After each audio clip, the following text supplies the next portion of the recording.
Just press the button. I pressed it already. I can read. Oh.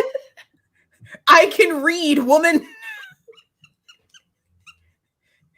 This is already, whew, man. Let me drink some water. How dare you insult my intelligence? I actually made coffee because I am tired. Yeah, but you work. I do work. I've been working on my island. Wine again? Huh? Are you drinking wine again? No. I don't believe you. Because it's not carbonated, so it's not Coke. It's grape juice. How dare you? How dare you lie to my face? How dare you sit here? Oh, here we go. Here's hey. Okay, so at some point I'm gonna Excuse me, where is my good evening? Rude. You better say good evening. No, I don't want your pity. I don't want your pity. Good evening. Rude. There is a guest in your house. You have 2 gay moms now. Excuse you. Oh my goodness. Kristen, okay, because wait, did I finish that thought? Or did she read my mind? Wait. What? Anyway.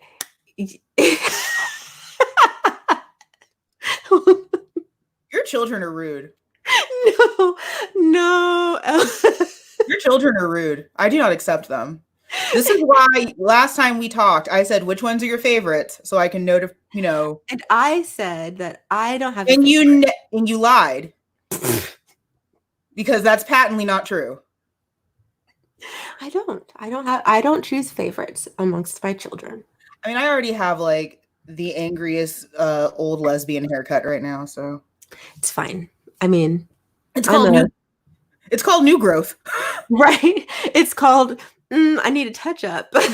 But like I can't feel my scalp anymore. I mean, but I'm natural. So like my mom said at 6 years old, "Do you want me to keep chasing you through the house with a pressing comb? Or do you want a relaxer?" And I said, "Take me away from this hell." And I chose relaxers. And that was 20 something years ago. Right. I mean, I was relaxed for, like most Black girls and women, I was definitely relaxed for a long time. But I went natural in like 2009, I think. Yeah. A long time ago. And this was back when like the natural hair, like videos, like cool yet. Yeah. Yeah, it wasn't cool yet. I don't know. I've been in the game for a long time, and I have no hair to show for it because I keep cutting it. You imagine if I had never cut my hair, where you'd be the decade or whatever, where my hair would be not able to fit under this little hat because right now I'm bald. So did I actually get a question, Mama? Phil, my name's Amanda. Is my human name? I guess we're just here talking, and we should probably. There's enough people in here. Mean, you can see from the title that this is the Yaoi Shelf Hangout. I was gonna title it something else, but then I was like, man, maybe I shouldn't do that. Howard. I was just like, I don't know. So we are here we just want to talk to y'all. We want to chat with y'all. Yeah. We're kind of y'all know what's going on outside in these streets. We're all feeling it's in the streets. Oh no. In these streets. And so we just wanted to get on here and and chat with y'all. Yeah.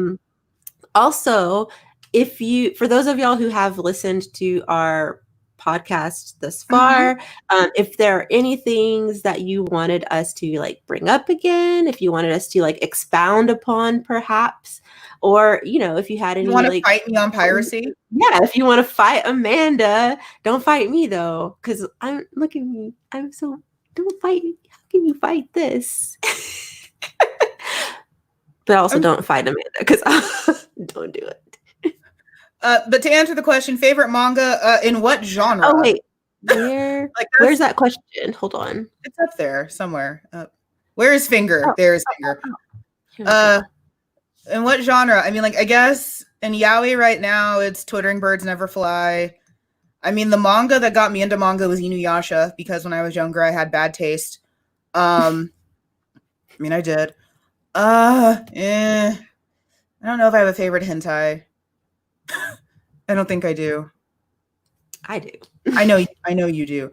I don't, you know what? I don't read a lot of hentai. I know you don't. Well, no, I'm lying. I read a ton of it, but it flows through me like water. Like it washes over me. But there are doujins that I can recite. Yeah. Favorite doujin is Pink Sniper, and that's Matt and Mello from Death Note.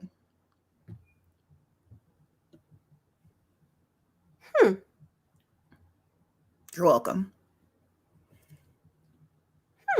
Yeah. Okay. Yeah. Of age. Yeah. Clearly married. Fight like an old married couple. Get hot. There are handcuffs. Did you see my and I oop? And oop.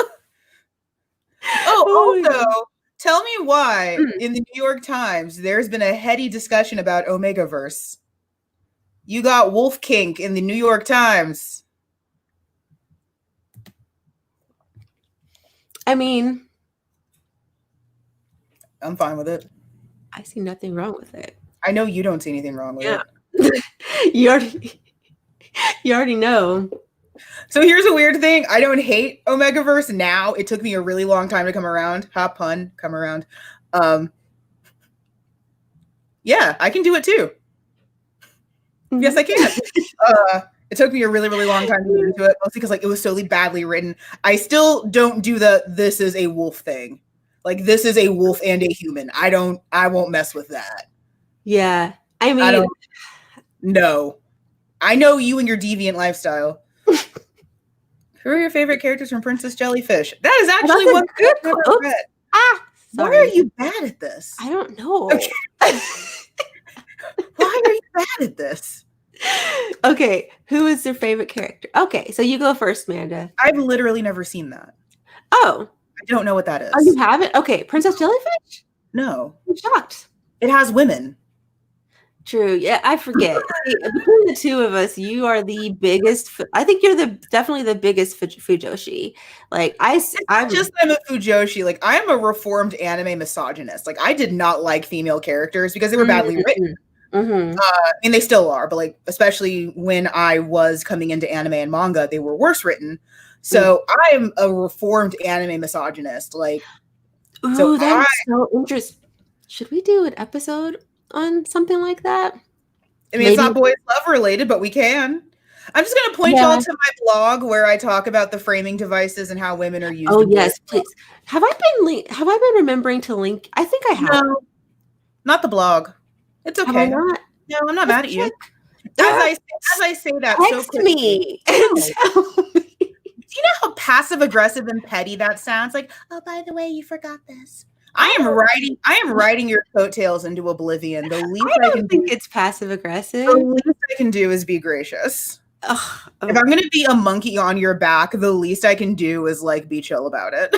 No, I should be linking it. So like if I notice, okay. Well, why am I not linking your blog? It's okay. I'm not mad. I don't care. It needs to be done. So who's your favorite character? Because I might read it. Oh, so my favorite character is, of course, Kuranosuke. I mean, that's pretty. I feel like most people who love Princess Jellyfish love him because. So, since you don't know, Amanda, like much about it, Princess Jellyfish follows a younger, or like an 18-year-old woman named Tsukimi, who is a nerdy, like shy, introverted person, and she lives in this boarding home basically with these other women, and they're all basically neats, and they're also otaku. So she's living with all these otaku people, and they have an issue with, like, what do they call? I forget what they call them, but people like people that they see as like fashionable and better than them, they get frozen in front of them or whatever. So Kuranosuke and Tsukimi meet by chance. There's details, but they meet and she's like frozen because she's like, oh, this woman is so beautiful. By the way, Kuranosuke is, I mean, he's straight. I think in my head he is bi, but he is. I have a question. Is this just backwards Paradise Kiss?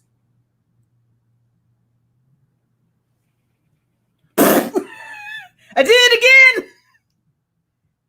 Is this just Paradise Kiss?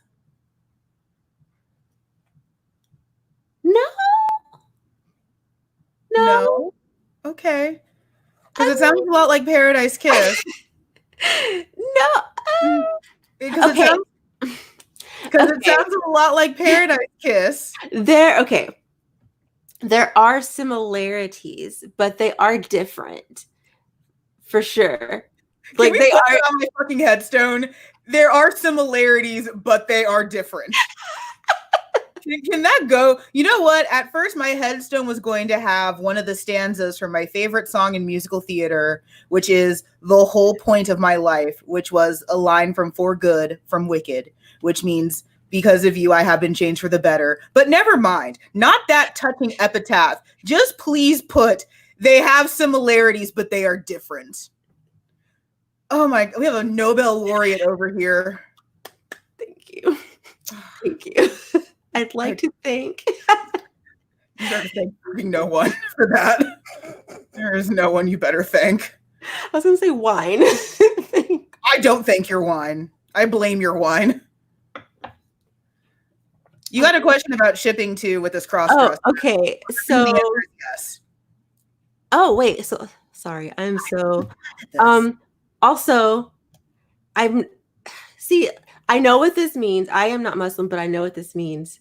So we're just going to agree to you as well. Yes. And here's the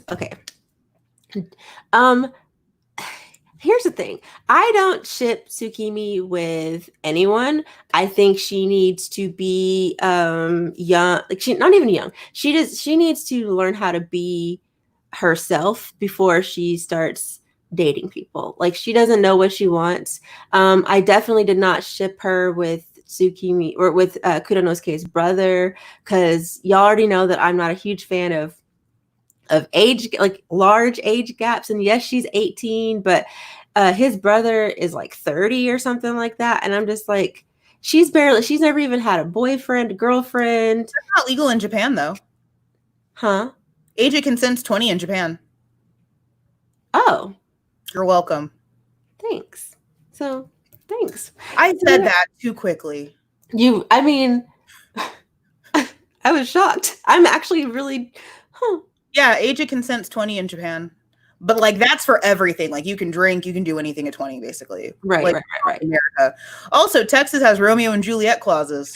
Oh, I think Oklahoma is the same. I'm not shocked. Like, there is no shock. No not shock. at all. It's I hate it here.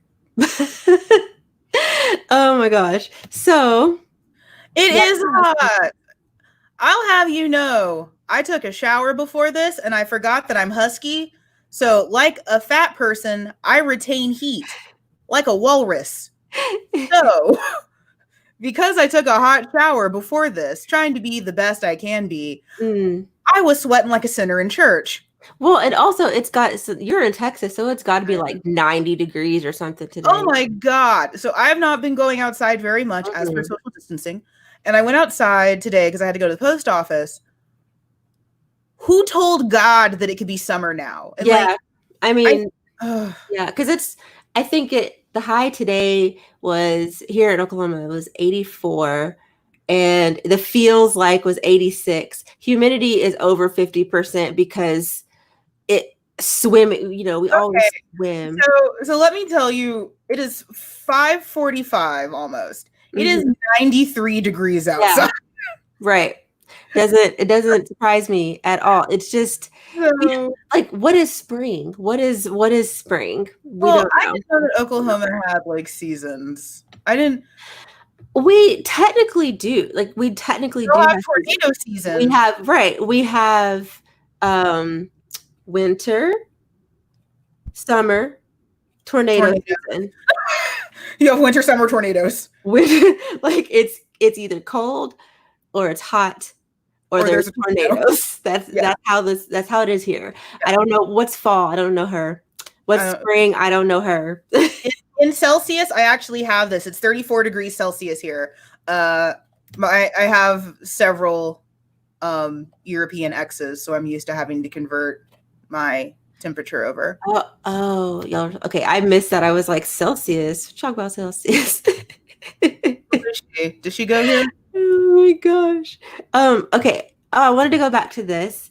Yeah, it's self-love is a message. I did like their relationship was nice. I definitely appreciated how he was like her biggest cheerleader. I don't know. I liked their relationship, but I like them as friends. And I just really want Tsukimi to get out there and, live her best life. Like, that's what I need her to do. That's actually something that I've always hated about Sojo, and actually I have that problem a lot with some newer series. This whole like cinnamon roll versus jaded tool boyfriend. Like, it's actually one of the biggest things I have with Yuri on Ice, because like to have a cinnamon roll and a playboy boyfriend, you must defile a cinnamon roll. And like, as a survivor of trauma, like, let cinnamon rolls be cinnamon rolls. Right. Like let them be cinnamon rolls and let them live their lives. So it's like I come off as like really anti-shippy sometimes. And it's like, I'm not anti-shippy, I'm anti like bad relationships. Like, I'm not anti-ship, I'm anti-bad relationships or like no chemistry. Right. Which is like one of the reasons why when I was writing fanfic as a kid, like it always went gay. It's like, well, because there's no chemistry between the male lead and the female lead. There's a lot of chemistry between the male lead and his rival. There's a lot of chemistry there. That's all they talk about.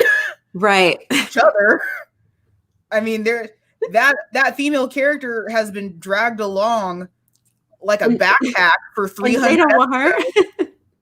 But like, he has a lot to say about, that other guy next to him who there's been some queer baiting with.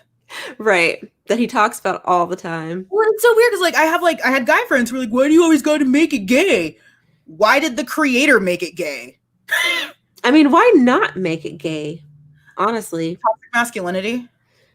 Yeah, well. My friends hate when I do that because it's like, you know the answer. I'm like, well. I usually am right. That's the thing. Paradise Kiss is so good.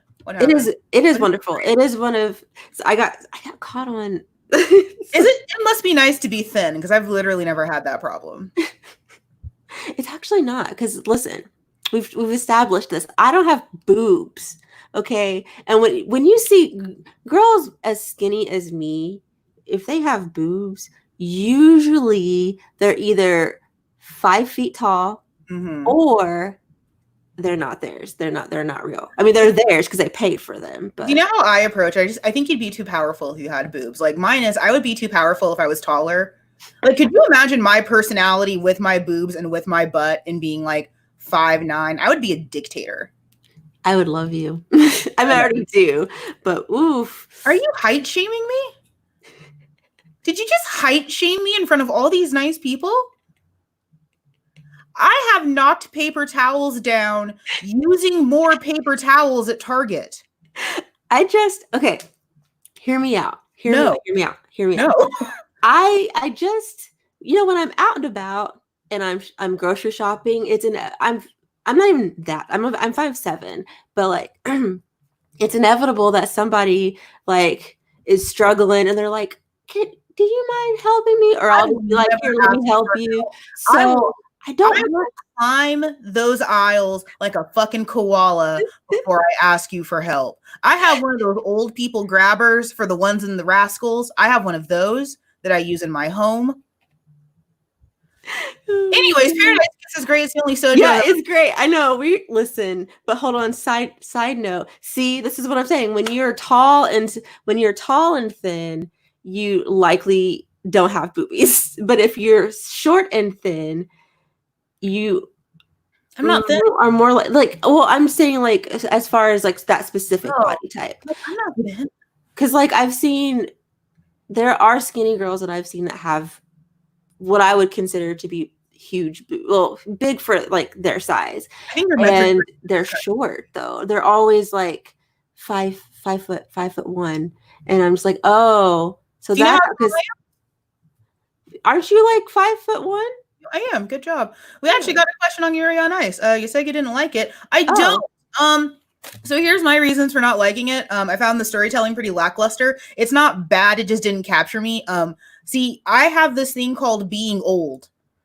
So for me, this wasn't my first time seeing a lot of these tropes.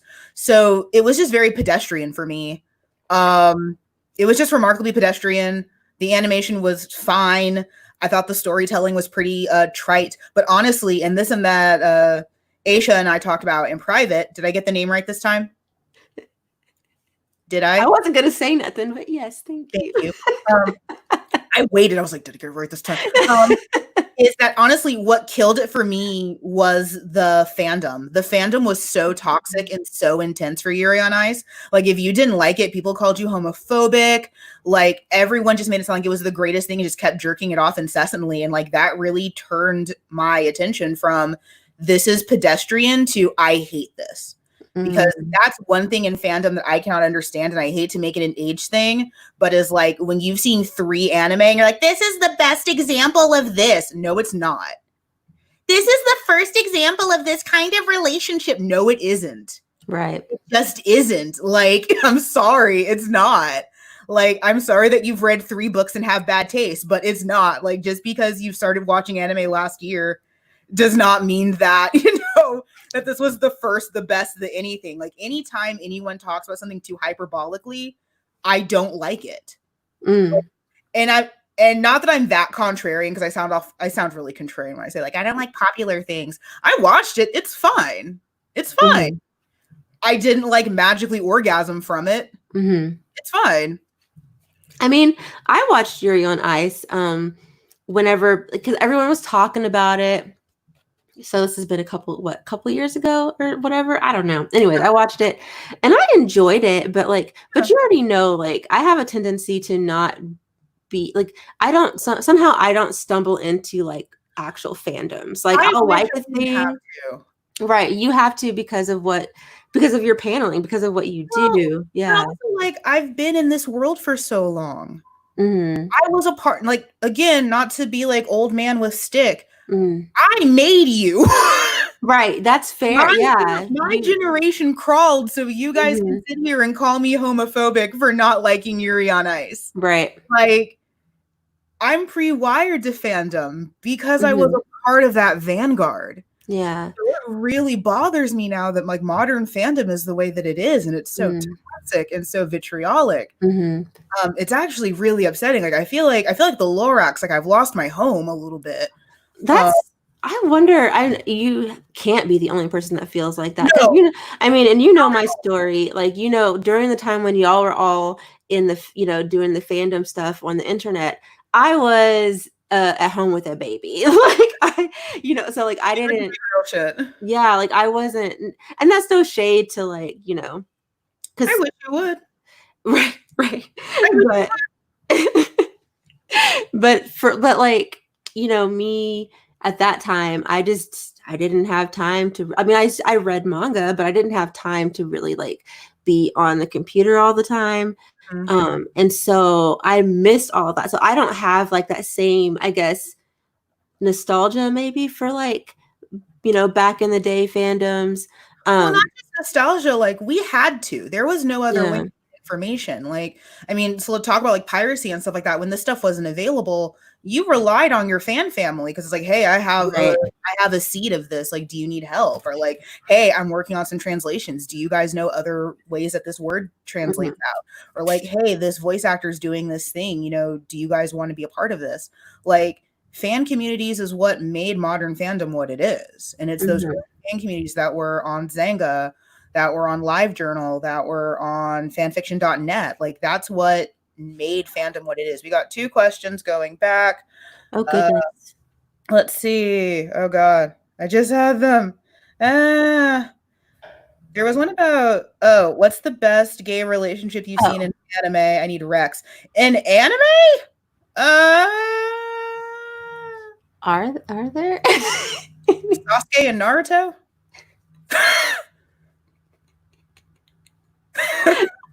We've had this conversation. Pretty much all shonen is gay. Shonen is gay. Sasuke and Naruto, I think, is the greatest gay relationship in anime. I'm kidding. I mean, if you mean like in boys love manga specifically, I mean, again, like it depends on what you mean by best. Because like I like really messy and problematic. If you refer to episode 1 of the podcast, I like relationships that are really, really messy and have things that probably make people upset. But like I love Klaus and Taki and Maiden Rose. I like Domeki and Yashido in Twittering Birds Never Fly. I love Yuki Eri and literally anyone but Suichi Shindo in Gravitation. Literally anyone else. So those are some of my favorite. To make it about card captors, Yukito and Toya. I do love them. Because you were like, gay, like, how dare you talk about my son and my son's husband? I think it's so cute. I have this is not supposed to be a CCS chat, but I'm enjoying it. And but I really like them as a couple. There's one that I want to bring up before we go on to the other question, which is the other gay couple I love is Kurogane and Fi. I am a Kuro Fi shipper. Oh yes. I'm a hard like this. Okay, this is one thing, and I'm gonna talk about this when I finally sit down and do my clamp video, probably videos. You're married. But like clamp is so good, I guess, good at it or notorious for queer baiting. Yes. It's one of the reasons I don't like them, honestly. I know I've heard that like the word queer bait is like there's some contention, I guess, around it, but that's what it is to me. It's queer bait. Okay, no, I'm clearing this up right now. There's not contention. It's people using it wrong. Oh. So it's like cultural appropriation and a lot of other things. It's not meant to be a loaded word. People made it loaded. So now people will say it's queer baiting when their ship doesn't sail. It's like, no, that's not queer baiting. That's your fanfic not being real. Okay. So queer baiting is like Dumbledore being gay in canon, but not saying it. That's queer baiting. Saying that John Constantine is bisexual every 30 seconds and never letting him be with a guy. That's queer baiting. Your fanficky incest ship not sailing is not queer baiting. Hold on. What? Yes. No. Watanuki and Domeki. Yes. Forever. You went over a question that I wanted to answer. I'm so sorry, but they are.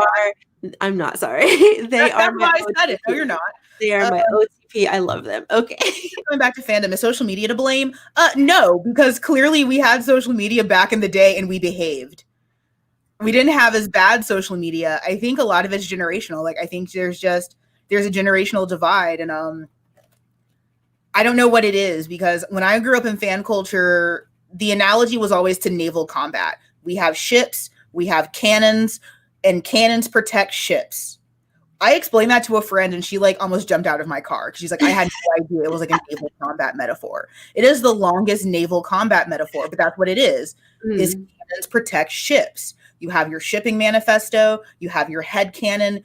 Basically, you are on a boat and you raise your cannon and you fire at the next ship. You wave your flag, you have your OTP.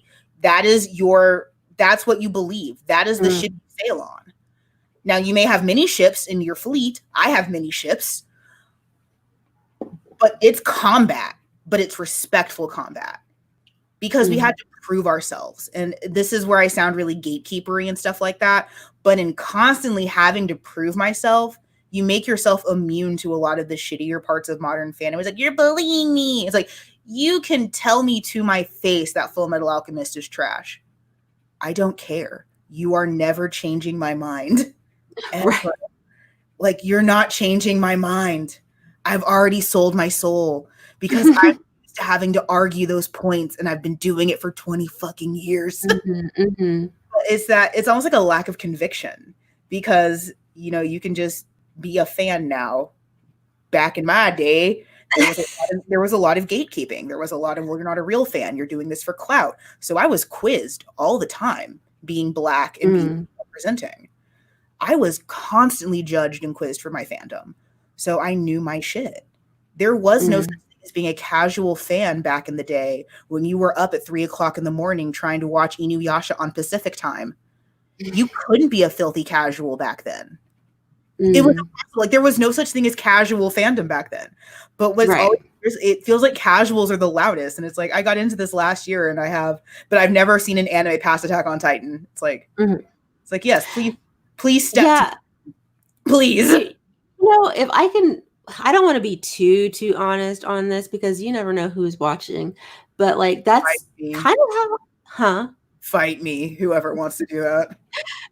That's kind of how I have felt, or I have felt that in the past about like within the manga community, where it's frustrating to see, like, just people who have, like, they've read 2 series, they've finished 1 series and they've bought a whole bunch of volumes of the most popular ones, and then they only pick it up and read it, or they post on social media that they're reading it so that they can get the likes and the things, because it's all the popular stuff, and it's just like I don't consider myself to be a gatekeeper, and I don't want to come off as a gatekeeper. Oh, I'm proudly, because I don't think inherently it's a negative term. I think people made it bad. Like, I think I honestly, again, like, as shitty as it was back in the day, I am such a better fan for it because I'm not losing my head. I'm not going to fight with people. I'm not going to call you a slur. I'm not going to call you outside of your name. I'm going to let you exhaust your points, and I'm going to let you be wrong in your little box of wrong. I am too old to fight with children about a show that they've watched once and they have seen no other anime. You know what? That's a good point, though, too, about the just kind of like, just let people. I think a big reason why I stay away from fandoms in general, like I'll watch what I want, read what I want, say what I want about whatever. Like, people can try to check me, but it won't work. But I'm not super into like getting in on like the fandom-y conversations and things like that, because it does seem like you can't say anything within that fandom negative. You are no. On smut Twitter, there are some great conversations because it's mostly there's mostly 30-plus-year-old smut writers who have been doing this forever. Like, it's amazing. Like, smut Twitter, I'm about to make mine not private, so you're going to see some kinky shit. But okay, what is smut Twitter, and how come I don't know about it? So when Tumblr moved, I lost all of my artists and authors that write like smut. So I made a separate Twitter that's just all of them. So that's my porn Twitter. So I have like 2 different Twitters. Okay. So there's nothing quite like opening up smut Twitter where like, oh, that's a dick. I think I need to create I'm gonna create a second account. My smut Twitter. I love smut Twitter. It's so good. And again, like, most of the people I follow are my age or older. They've been in this game forever. We can have problematic conversations and problematic tropes. And oh no, someone has a slightly dubious consent relationship. Ooh, the consent phantom. Ooh. I do think that's fair though, because like, I happen to be one of those people who's like vocal. I guess you could call me. I try to be as PC or whatever as possible. Okay, I know, right, and we are very different in that way, which I appreciate. I'm a gremlin. No, you're not a gremlin. You're like, you say the things that I probably am thinking, but won't say. So, oh girl, I just lost. It's been a minute. I just lost my train of thought. Damn. Miss, please, not like this. Yeah, I'm sorry, y'all. No, you're not. Vanilla. The song by Gact or the sex between boring people? Because I'm not here to kink shame anyone who has Missionary with the lights off. That's not what I'm here to do. Or if you're talking about the song by Gact. Huh? I said, drag me. I mean, it's not just that though. I know you don't. That's why I was like, I'm not going to accept that from you. I know about what you do. You have told me. Side note, while we're here, I am going to get on. I think there were some comments on one of our.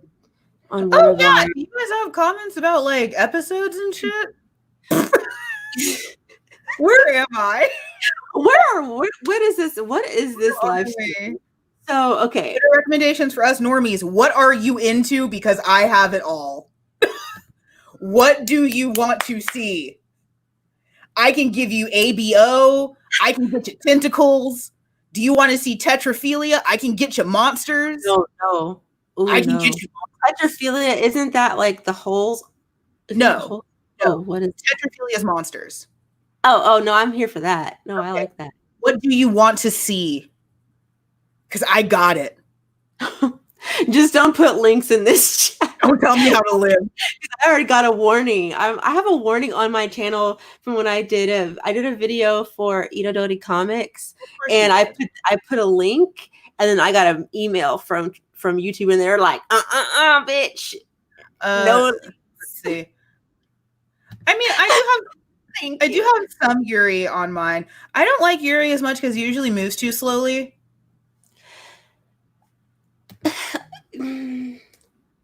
Where is Lie? Yeah, but there are some they're starting to get. I feel like the problem is that most Yuri that we get here in the States it focuses on like high school life, high school girl, and it's a sweeter kind of romance as opposed to like the stuff that I want to see, which is grown folks doing grown things, like. I have to confirm that you're 18 before I start giving you porn recommendations. I don't want to be problematic. I don't want to get canceled by Boku no Naruto shippers who are like, "Are you sexualizing minors?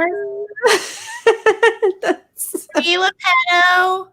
Are you producing explicit content for underage characters?" I cannot right now. Oh my god. Before I give you any recommendations, but I got tentacles. I'm gonna be texting you. I'm gonna be like, Amanda, I need links, but I'm gonna start a second account. I'm gonna start it tonight. Private right now, just because my biggest fear is, yes, I called it Boku no Naruto. That's all it is. You have green Naruto, you have blonde Sasuke. It's all it is. It's fucking Naruto. That's all it is. It's the same dynamics. It's the same gay ass shit. It's just Naruto with better animation. But you know what? That's a conversation. No, it's not. Did you ever watch Interspecies Reviewers? Yes, I did, because my friend said it was good. I didn't like it. It's where horny men review monsters. It's porn. Oh, okay. You might like it. I might. Yes. I have to look into it. Okay. I didn't like it just because they're reviewing like fictional monsters, right? Like not. No, it's fucking Cthulhu. Yes. I mean, not tired. I'm so tired.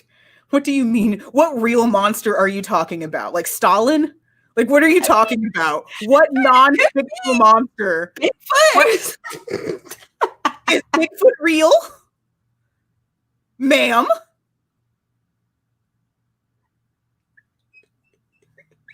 Are they fictional?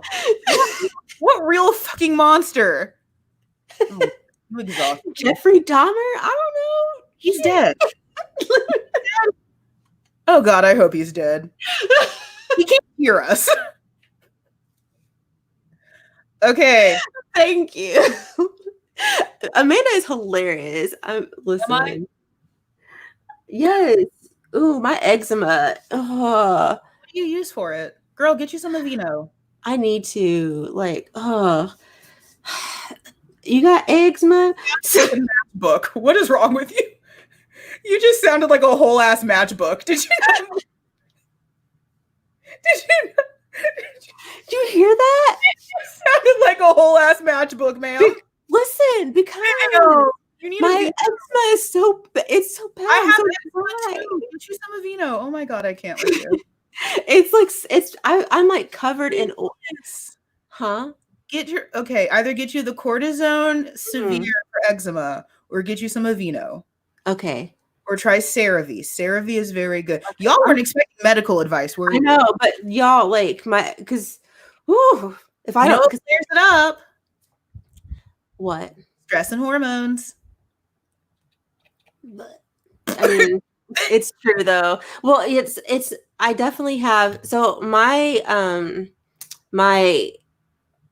eczema is definitely tied to, yes, it is a histamine intolerance. And I haven't been taking my allergy medicine consistently because I keep forgetting. And so like, I'm super nasally, but also my skin, yeah.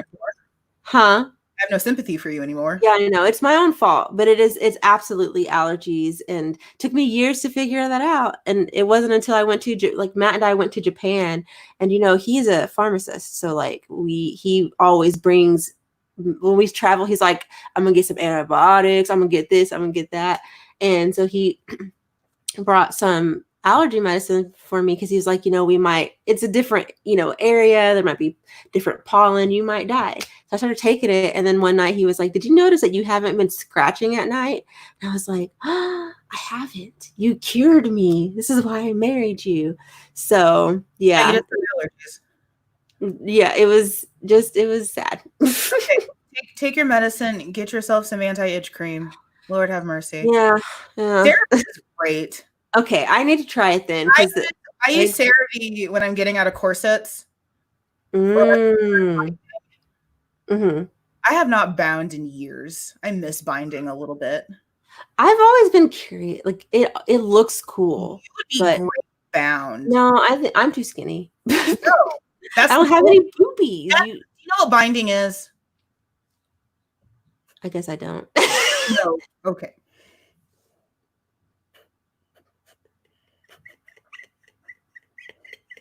I'm so tired. I'm so tired. So binding is compressing the chest. My sinuses are terrible. Terrible. Sorry, terrible. It's usually for people who are either gender non-binary or transgender, but a lot of cosplayers will do it too to either crossplay. Oh, so, binding your chest. Yeah. Oh, yeah, I would look great with that. Oh, I thought you. Is binding good for your posture? No, and it compresses the hell out of your ribs and lungs.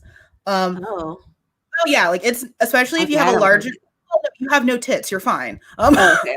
Like if you have something to put away, it can be really like it's really damaging sometimes. So like I stopped because it was putting too much pressure on my back.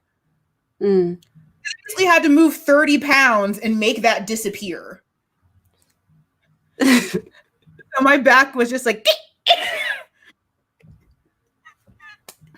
I can't even imagine. Whalebone corset is great for your posture. I do like corsets. I really do love corsets. Corsets make it. That's probably too tight. You should not have difficulty breathing. It's probably too tight, or you're using the wrong kind of boning. Check to see if your bones are plastic or if they're whale. Because if they're plastic, what? I don't want PETA coming for me. Oh my god. Most of them aren't made with whale anymore, and the whale's already dead. It's not fucking Moby Dick. They aren't murdering whales for their bones. Jesus Christ. But check to see what your boning is made out of, because if your boning isn't correct, that might be why you're leasing it. Also, see what your eyelets are made out of. What do you want from me? Can I help you? Okay. No, I will not. What do you want from me? I can't stop laughing. Oh my God, I'm crying. Children. And you are laughing at me like I am some kind of sideshow freak. I am trying to help these children. Oh man. Oh, continue your. No, I will not. Check your eyelets. Yes, you can find a lot of binders online, but I try not to buy them anymore because I don't have actual gender dysphoria. Oh, okay. I have never. One thing that I regret is when I was in Japan that I did not go to like a place where I could wear a kimono, because like the robe that I'm wearing today is kimono-ish. And was it made by a white person? This, oh girl, this was from Walmart. It's kimono-ish. It's not an actual kimono. No, not it's peasant shirt. Right. It has like if you could see the whole thing, it has like it's like a wrap. Anyway, it has like the neckline of like a kimono, if that makes sense. Neck. Yes. Yes. Which you can get at Old Navy. But I want a kimono. Okay, but it's not. So I had a yukata that my aunt got me one year. What? But sorry. No, you're fine. Keep going. My phone was just. I had a yukata, but then my titty got too big. And it looked pornographic. Like popping out of the V. Because yukatas are the short ones for summer. I'm like, oh, this is a hentai. Right. I had too much titty. Dylan. Because it was just funny. I hate you. I hate you. I'm trying to help these children. It was funny. Yeah. I mean, old corsets were made of whale bones. Most of them aren't made of whales anymore. Right. Most of them. You can still find the occasional odd whale one. None of mine are made of whale. They probably just still call it that, I guess. No, because that's false advertising. Why would you say it's made of whale if it's not made of whale? Why do they say that these vitamins do XYZ when they don't really know? So most of them do, but your body can't process it, so you just pee it out. You don't need Leave me alone, smart person. 1,000 daily % of vitamin C. You're just peeing it out. Like, you don't need 250% of your daily folic acid unless you're like 10,000 years pregnant. Like, you don't. Did you just say leave me alone, smart person? Yes. Side note, listen, Walmart right now, I'm not gonna lie. So because in my like for a long time in my town, you know, like everything was closed except for Walmart. And like my favorite place to go clothes shop, like local place to go clothes shopping, she had her shop closed. I think she's open now, but I'm too scared. I ain't going in there. I'm like, girl, I love you, but I ain't going in there until. Anyways, the point is, Walmart has been the only place open because it's a grocery store. And so while I'm grocery shopping, you find clothes. I also happen to walk by the clothing section to see what's there. And this is actually, it's like a beach. I think it's supposed to be like a beach cover up. But I wear it like this because I don't like to wear clothes. But I have to cover up because people live in my house, you know. You're the weirdest little gremlin. You are the strangest person I've ever met. I told you, and you were like, what? No. I'm more to be on this live stream than I was wearing. Listen. I showered for you. I took a shower. I am not in the room with. I showered for you and put a bra back on. I am wearing more clothes than I was 3 hours ago.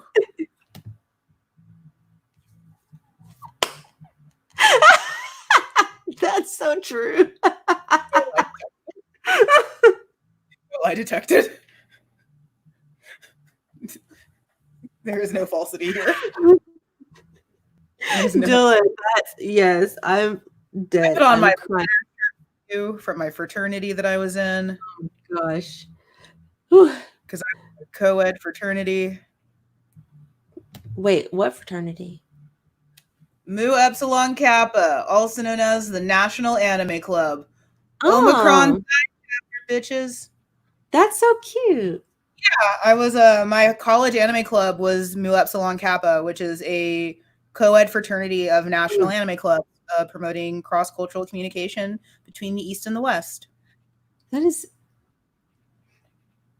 super cool. Yeah, my cards are in my bedroom. I didn't know. I didn't know that about you. I'm just like, oh, that's so that's so cool. Yeah. Side note, I don't care about the beach. Excuse me? Anytime I've been to the beach, I don't, okay, I can't swim. What is with our people not knowing how to swim? Is it the boat? When I was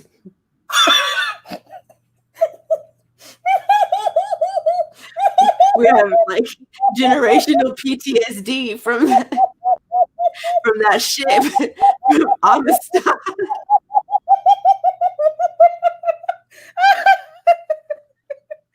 So because of the boat that one time? Why can't our people swim?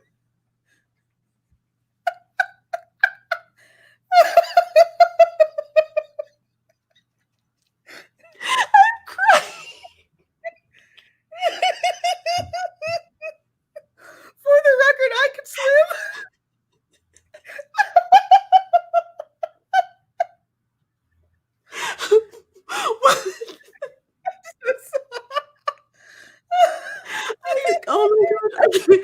Oh my gosh, I'm crying.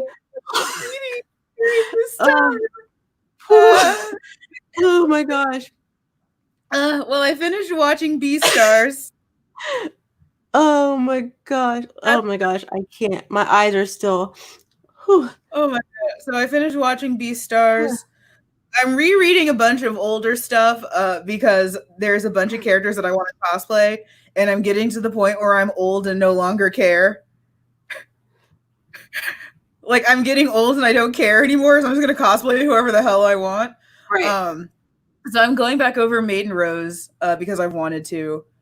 I'm rewatching anime, and then I'm going back over Antique Bakery because in the future we recorded our Fumi Yoshinaga special, which I think was a hot. I kind of don't remember much of it anymore because it was 3 hours of my life. Back to it. It wasn't bad. I'm like 99. I vaguely remember it being a mess. It was, yeah, it was a lot. Whew. It's gonna be interesting to edit. I'm gonna get a message like 3 o'clock in the morning. Like I hate you. Like oh my gosh, yes. I went on a cruise when I was a kid, and my family was like, "You need to know how to swim in case we Titanic this shit." Oh wait, which one are you responding to? This one? But there was one up about what are we reading during quarantine. Oh, my bad. This is not bad. I'm not angry with you. Not yet. So, if you follow me on Twitter, you know that I am currently. Well, if you follow me over on Instagram, don't follow me on Instagram because I haven't been posting there, and I'm sure people are sad. If you follow me, if you follow me on Instagram, I did recently post that I'm reading Card Captor Sakura. The box of stuff I gave you as well. You did an unboxing there. Oh yeah, I did. I did an unboxing on there. I have another unboxing that I need to post. Okay. Well, I won't show it yet. I'll do that. I'll show it. But someone one of my longtime subscribers from my previous channel drew me. Like they painted me. That's adorable. And if you don't answer the question. Oh yeah, sorry. So I'm reading Card Captor Sakura right now. I was reading Gate 7, but I DNF'd it. I'm going to talk about that. I'll talk about it in the clamp video, but yeah. So and as far as anything else, I've been playing Animal Crossing and wishing that I could write fan fiction. I'm not good at writing, so I mean that's a lie. I'm too lazy. I want someone else to do it for me. And that's a lie. I am good at writing. Oh, all right then. You're a writer now. Why then? Let me just. No, actually, I've never I used to want to be a writer, and one of my best friends is a writer. And we would have writing sessions and things. But I would never get anything done. I have all these ideas, but I can't. I'm working on a fanfic right now, so I'm gonna commission you. Like I'm dead serious. I'm gonna commission you because I need some fanfic with me with no. I didn't think you were kidding. I was like, okay. No, like I need some fanfic with my Animal Crossing characters, my little avatar, her and Wolfgang. No, that costs extra. If I have to sacrifice my morals, it costs extra.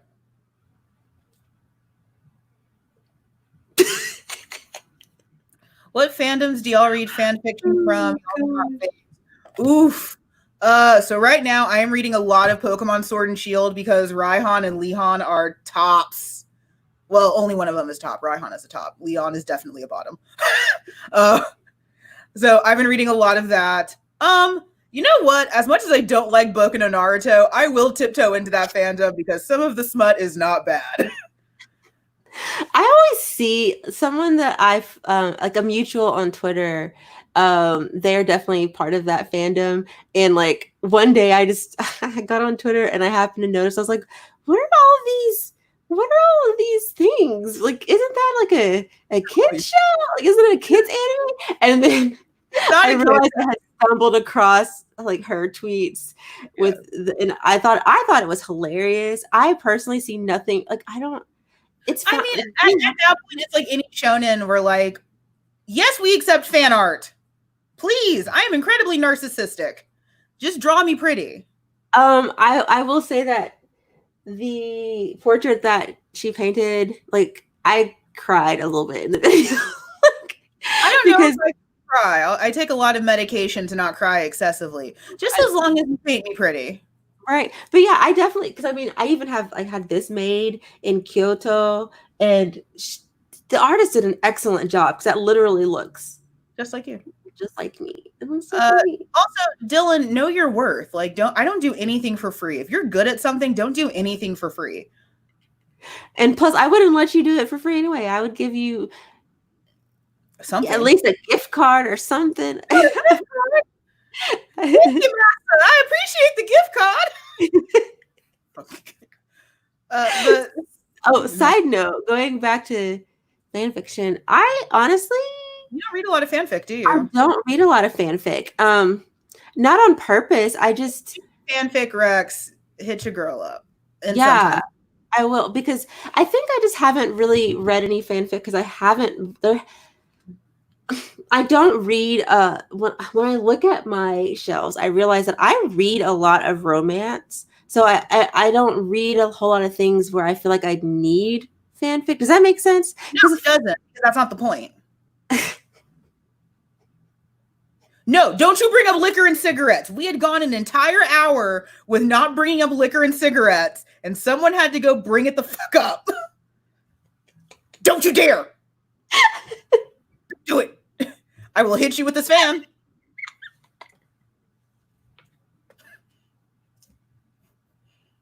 Put that shit away. Goddamn.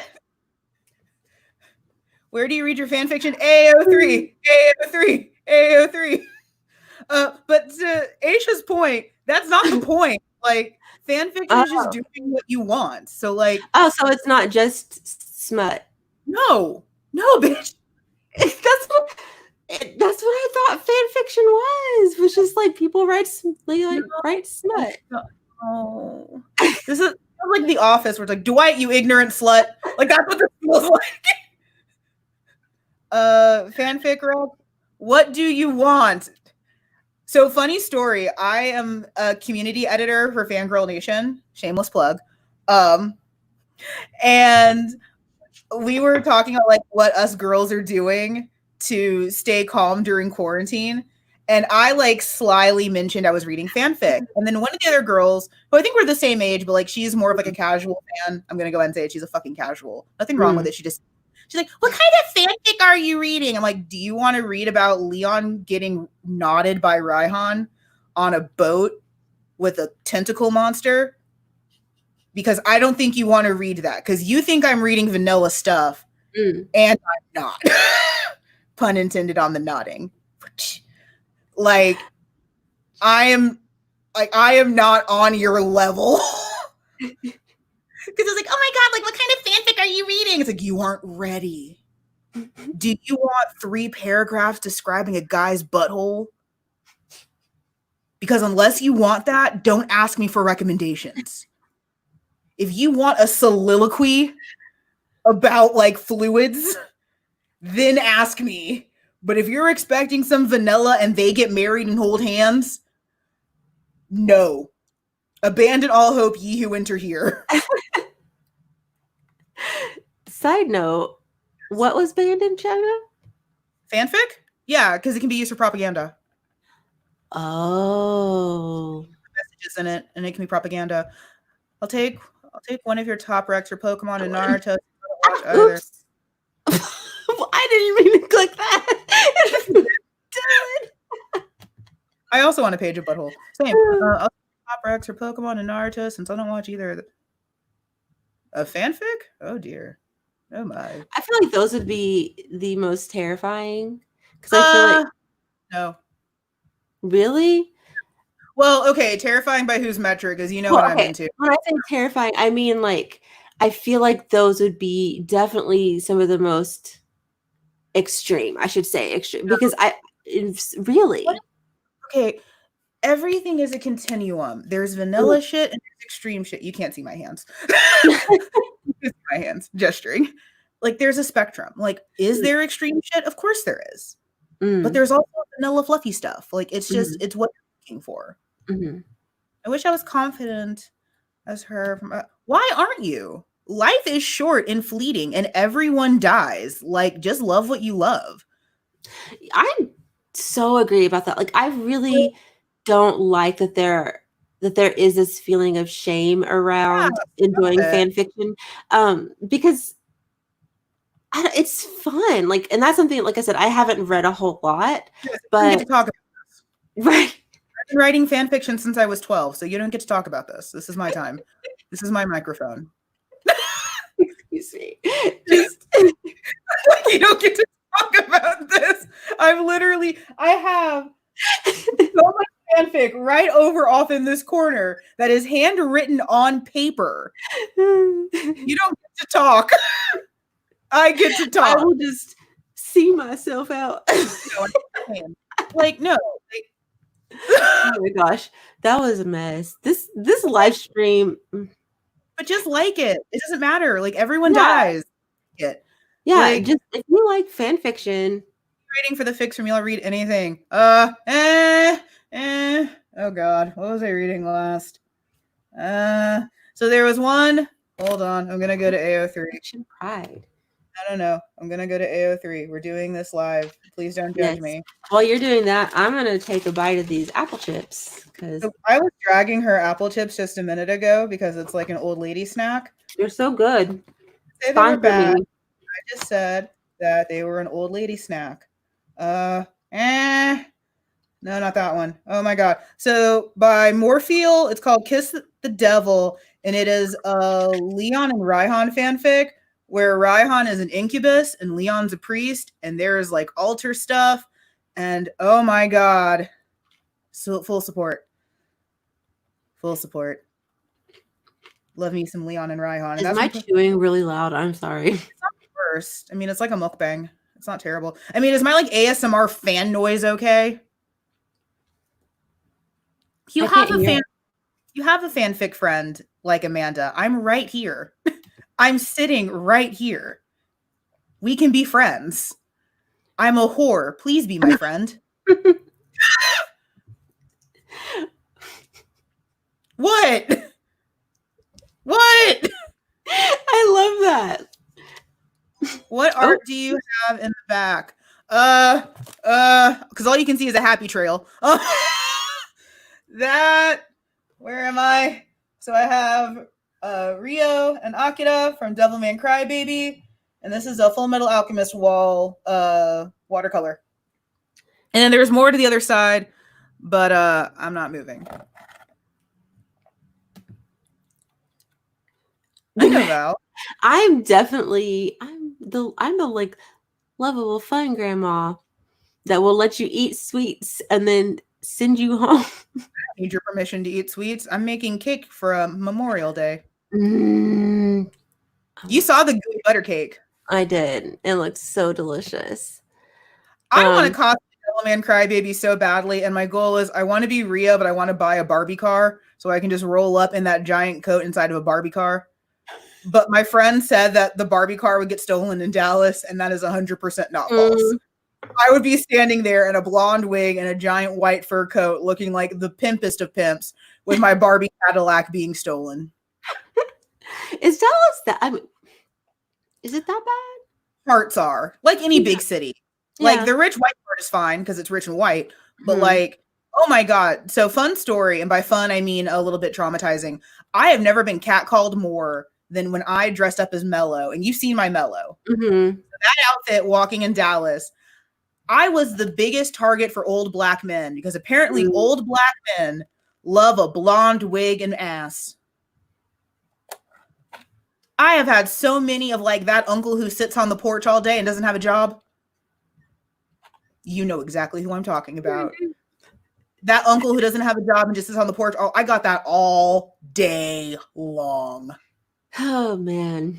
It's exhausting.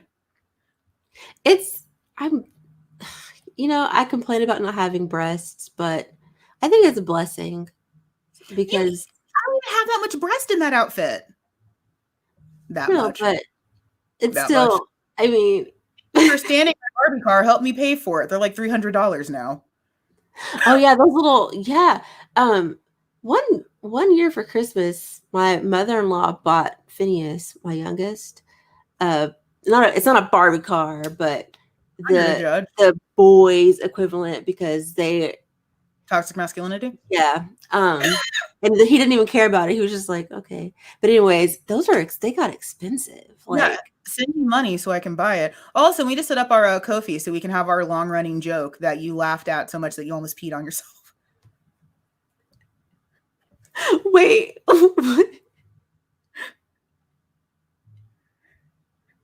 Do you really want me to say it? Yeah, which one? I don't remember. I said, if you'd like to send us just the tip, please visit.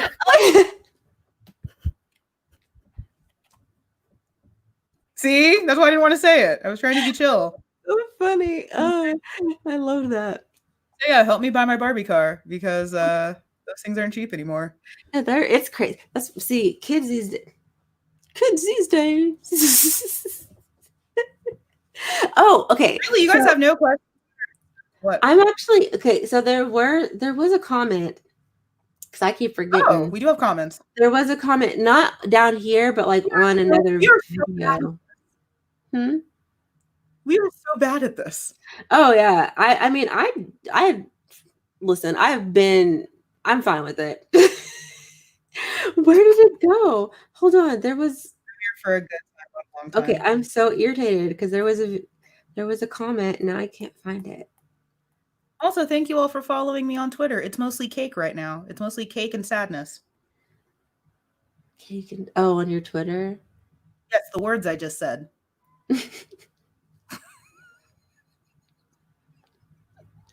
Oh my gosh. Okay. So the words I just said.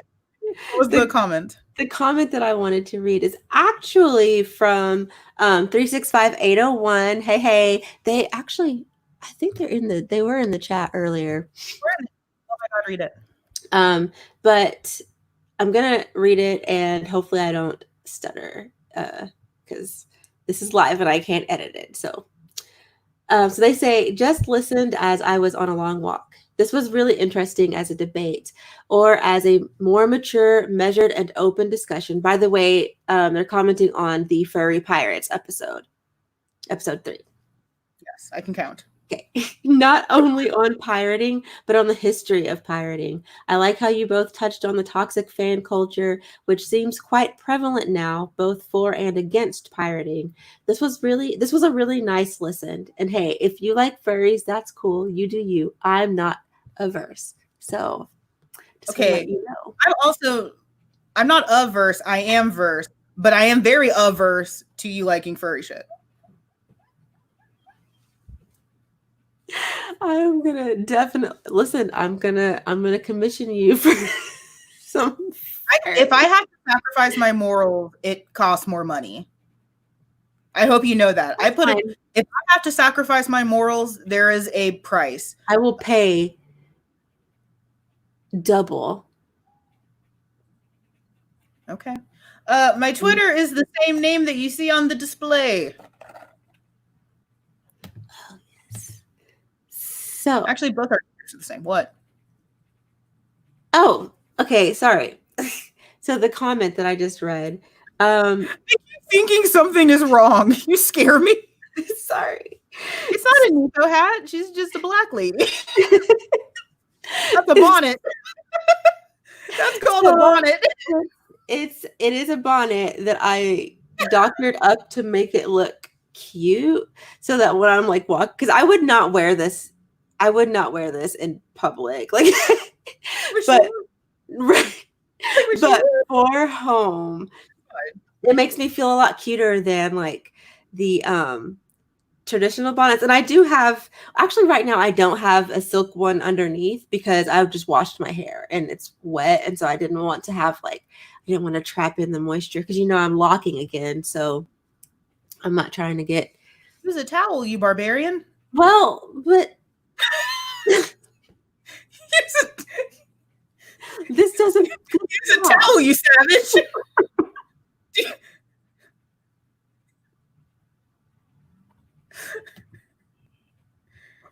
Moving. Oh my gosh. How do I associate with you? I am literally the bougiest person on earth. I am literally the bougiest human being. Oh my gosh. Oh, I love. It is not a Nico hat. She's just black. I'm not gonna let you have this. Yeah. No. At least paint the inside of the ear pink. Yeah. Oh, you know what? I'm going to.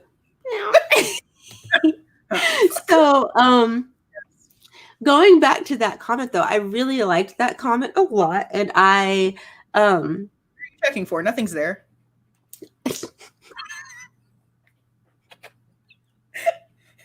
The fact that you clocked that, I was trying to pretend like no, it wasn't subtle. What are you checking? There's nothing there. It's just I had to make sure a nipple wasn't peeking out. Nobody wants to see that. Well, I mean, no, what? That's not true. Some people do want to see that. Yeah, some people. But that costs extra. You have to hit me up on OnlyFans. I don't actually have an OnlyFans. I'm kidding. Yeah, I've been thinking about it. Listen. But you said that you liked that comment. I also like that comment. Yes. I agree. I agree. It was nice to have a mature debate about it because, I kind of don't like how any of the discourse has been about it. And realistically, on either side, because even though I don't really see a lot of Aisha's point about there are these horrible pirates who are leaking for leaking. I'm not gonna say they aren't there. Just because it's like gravity. Just because I can't see it doesn't mean it's not real. Just because I don't encounter that kind of pirate doesn't mean they don't exist. So it was really, really nice to hear the other perspective without the moral screeching. Because let's be real, as soon as the moral screeching happens, I stop listening to you. It's like you're a thief. Fuck you. Bye. Yeah. Right. I'm sorry. As soon as the moral screeching happens, I'm not listening to you. And that goes back to toxic fandom. As soon as anyone gets too hyperbolic about anything, I pretty much shut down. Yeah. Because I'm from just a thought process of everything has flaws, nothing is perfect. So for me, piracy is an unfortunate aspect of monopolies and capitalism. It was a means to an end for many people. It's a bad means to an end, but it was a means to an end. So there's no morality in capitalism for me. It's just capitalism. So as soon as the moral screeching happens, I pretty much tune out your argument. So it was nice to hear from Erica, who's I get where you're coming from without a lot of the moral screeching. There was some moral screeching, but we were able to talk about it. Right. There was some moral screeching, but I like her, so it's okay. Right. And it's for me, that's definitely something that I have, although I personally feel a certain, for me, it does, I guess you could say, go against my morals, but I also I don't ever want to vilify. So, because I don't ever want to vilify someone who, especially a lot of the people, and I know this is not across the board, this is just a generalization, but it seems like a lot of people who do pirate are also young or in in countries that are not like the US. Obviously I know there are other people who do, but for the most part it seems like young people and when I say young people, I mean like college or younger, like people that probably don't have like a disposable income, Oh yeah. and people in other countries. Piracy for me. College was peak piracy. Yeah. I had a high-speed internet connection in college, and I had nothing but free time and series that weren't coming out at the same time. But yeah, and when I say moral screeching, like I don't mean like I don't hate the "you're a thief" argument. I hate it lobbed at people. Yeah, that's fair. The argument in and of itself, I don't disagree with, but like when you're saying it at me, like you're a thief, like it's pixels, honey. It's a pixel, like. Well, and it's like you don't really know that person, because I mean, like there was a time whenever I was still watching anime regularly that I had a Crunchyroll like subscription before it was legit. I fandom back in the day. And so like, does that make me? Am I a bad person because I did that?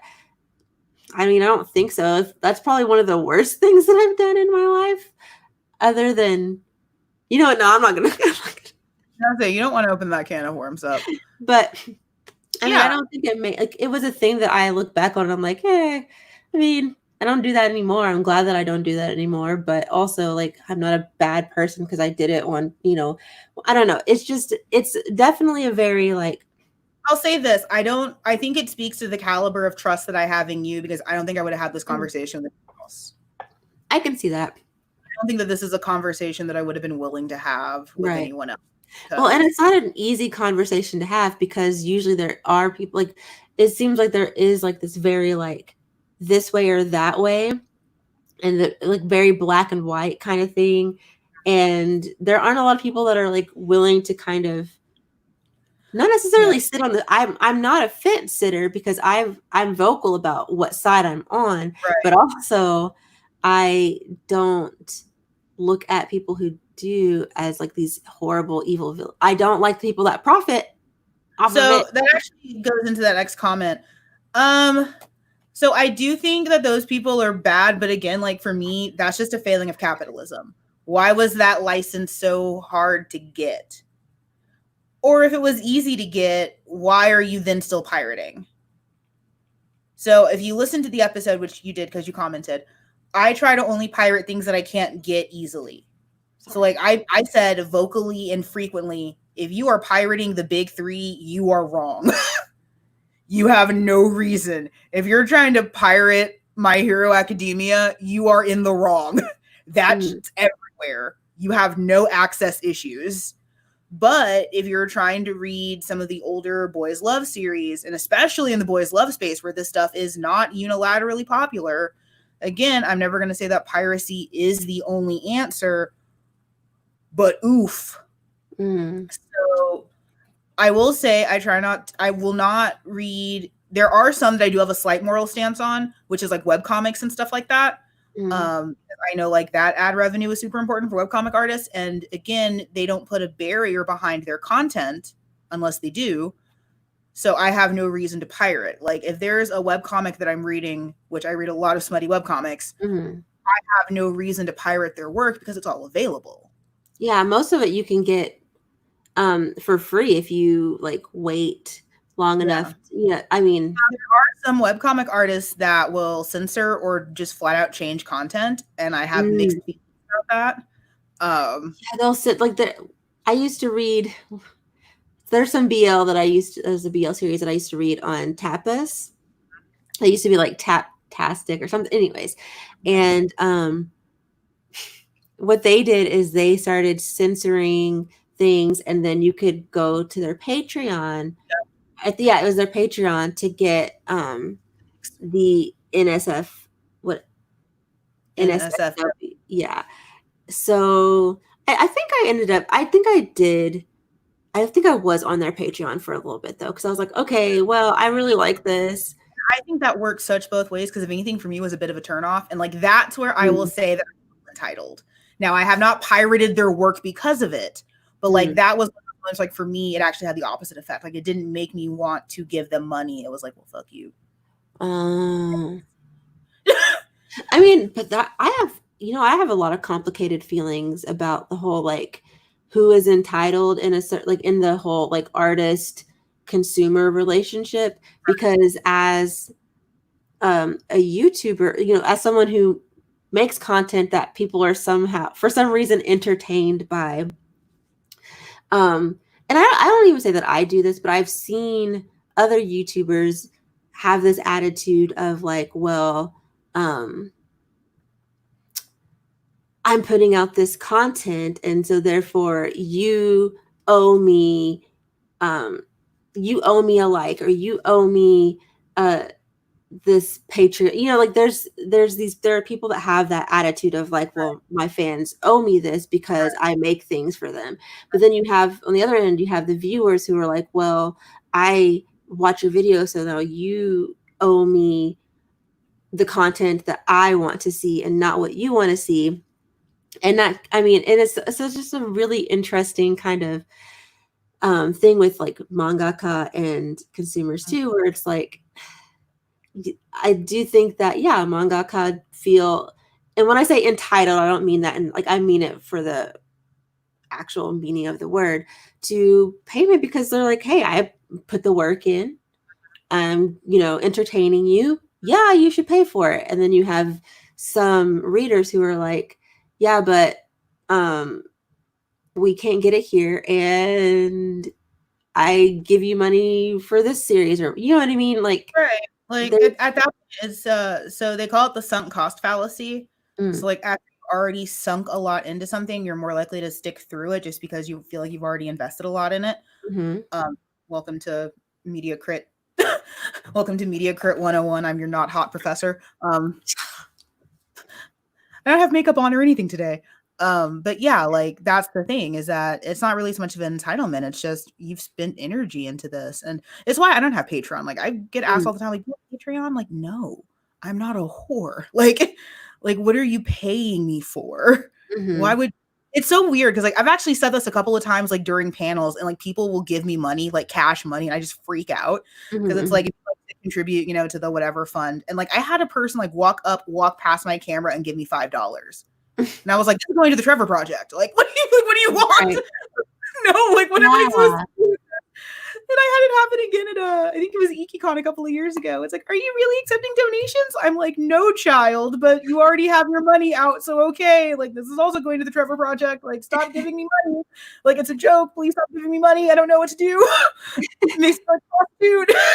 But like, what are you paying me for? If you are entertained by my work, I think one of the best things you can do is comment and have a conversation. If you do feel like contributing to me monetarily, I sell merch. Shameless plug.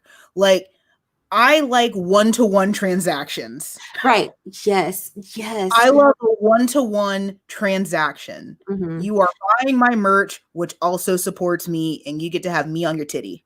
I think that's nice. Right. Yeah. My lifestyle. Right. Well, because I thought about that. I was thinking about it with like with what I do get paid for compared to what I do here on my actual channel. And I was like, I don't feel bad getting paid for what I do because it is like they're paying me for a service for, and I don't ever want my viewers to give me money without them getting something in return that's not just me posting video, because I'm already doing this. I think the only thing that I'll do is sometimes if I'm writing a blog post, I will bump my Ko-fi just because, like, I don't know. It's just a weird thing that I do intermittently, but even that makes you feel a bit like sleazy. It's like, yeah, I guess regardless, like if you give me money or not, I'd still be ranting on the internet. I mean, any money won't necessarily like make me do that faster. Like, so there's not. I mean, I will never not accept money. I like attention, but like, it's also like weird because it's like, what am I giving you? I do want to answer this question. Do you guys have any web comics / webtoons? You have to say what you want to read. For the love of can you tell that I'm an old fan? Because like I hate those questions. It's like, what do you recommend in anime? What do you like? You have discussed a medium that is like 70 years old and ranges from tentacles and robots to dumb girls eating cake all day. You need to help me narrow this down. What do you like reading? Don't just say, do you have recommendations? Because I'm not going to be responsible for steering you into a corner that ends a Butthole Alley. That's not what I'm going to be here for. I mean, I'm here for that though. If that's Butthole Alley is where my house is. So yes, let Amanda know like what kind of what's your genre? Like what genre or like I'm assuming these questions aren't just for me. Oh, well, I guess that's true. Let us know like what because I most of my like my webcomics that I read are mostly like romance. I can tell you that for sure. So if you don't like romance, you probably wouldn't want my recommendations. But academics and scholars also deserve to be supported and pay the bills. I have a full-time job. Like that's the thing. Now, if I was like living in a box like Diogenes, well, then if I was Diogenes, I wouldn't want money because Diogenes didn't care about money. I went on a tangent. I apologize. But like that's the reason why I don't like it. Like I still have a full-time job. Like I have a roof over my head. Like yeah, and I would never quit my job to be a content creator. That sounds awful to me. Not because I don't love making content. I hate being beholden to people. I love being able to rant on the internet about whatever the hell I want. Aisha, do you remember what my last blog post was about? This is the test to see if you actually read my blog. I'm putting you on the spot. This was the one about the introvert, like surviving introversion. Oh, I made another one. That was the last one that I read. Okay, well that's fine. That's sorry. I wrote about hoarders and OCD. Oh no, okay. I saw the title, but I didn't read that one yet. But like, I don't know if that's content that I could make if I had patrons. I'm not gonna say that I couldn't, but like I don't know, and I don't like that. I mean, and I think that's fair because like I do think that it's such a weird thing because I do feel like people like hopefully how low is okay, let me sit up. Because we cannot have my leg. Okay, I have my legs all up, and you would just wear pants. I don't like that. You know what? There's like a TikTok meme of like put your pants on. No, like that's what you are. Pants time. No. As soon as 5 o'clock hits, I'm just like, oh my god, pants off, dance off. Oh, side note, I did want to go back. How far? To Dylan. Oh yeah, no. Oh, sorry, my knee hurts. Do we need to put you in a home? Yes. Good Lord. We'd have the Wea Boomer senior breakfast and put you in a home. So shit. Old. Oh my gosh. I'm 4 years older than you. I said I was trying to protect you. I mean, people know how old I am. Oh my gosh, does that mean that I'm a younger semi? Yeah!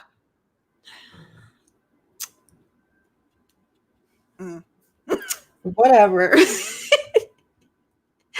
But yeah, no, Dylan, it's good. I'm pretty sure I can't speak for Amanda, but I will say that because I am a villain. I actually really appreciated the conversation. Like when I saw it, I was like, "Oh, look at this conversation!" So, fun fact: if anything, I was worried about you, Dylan. I actually did mention that to Aisha. Like, was I mean?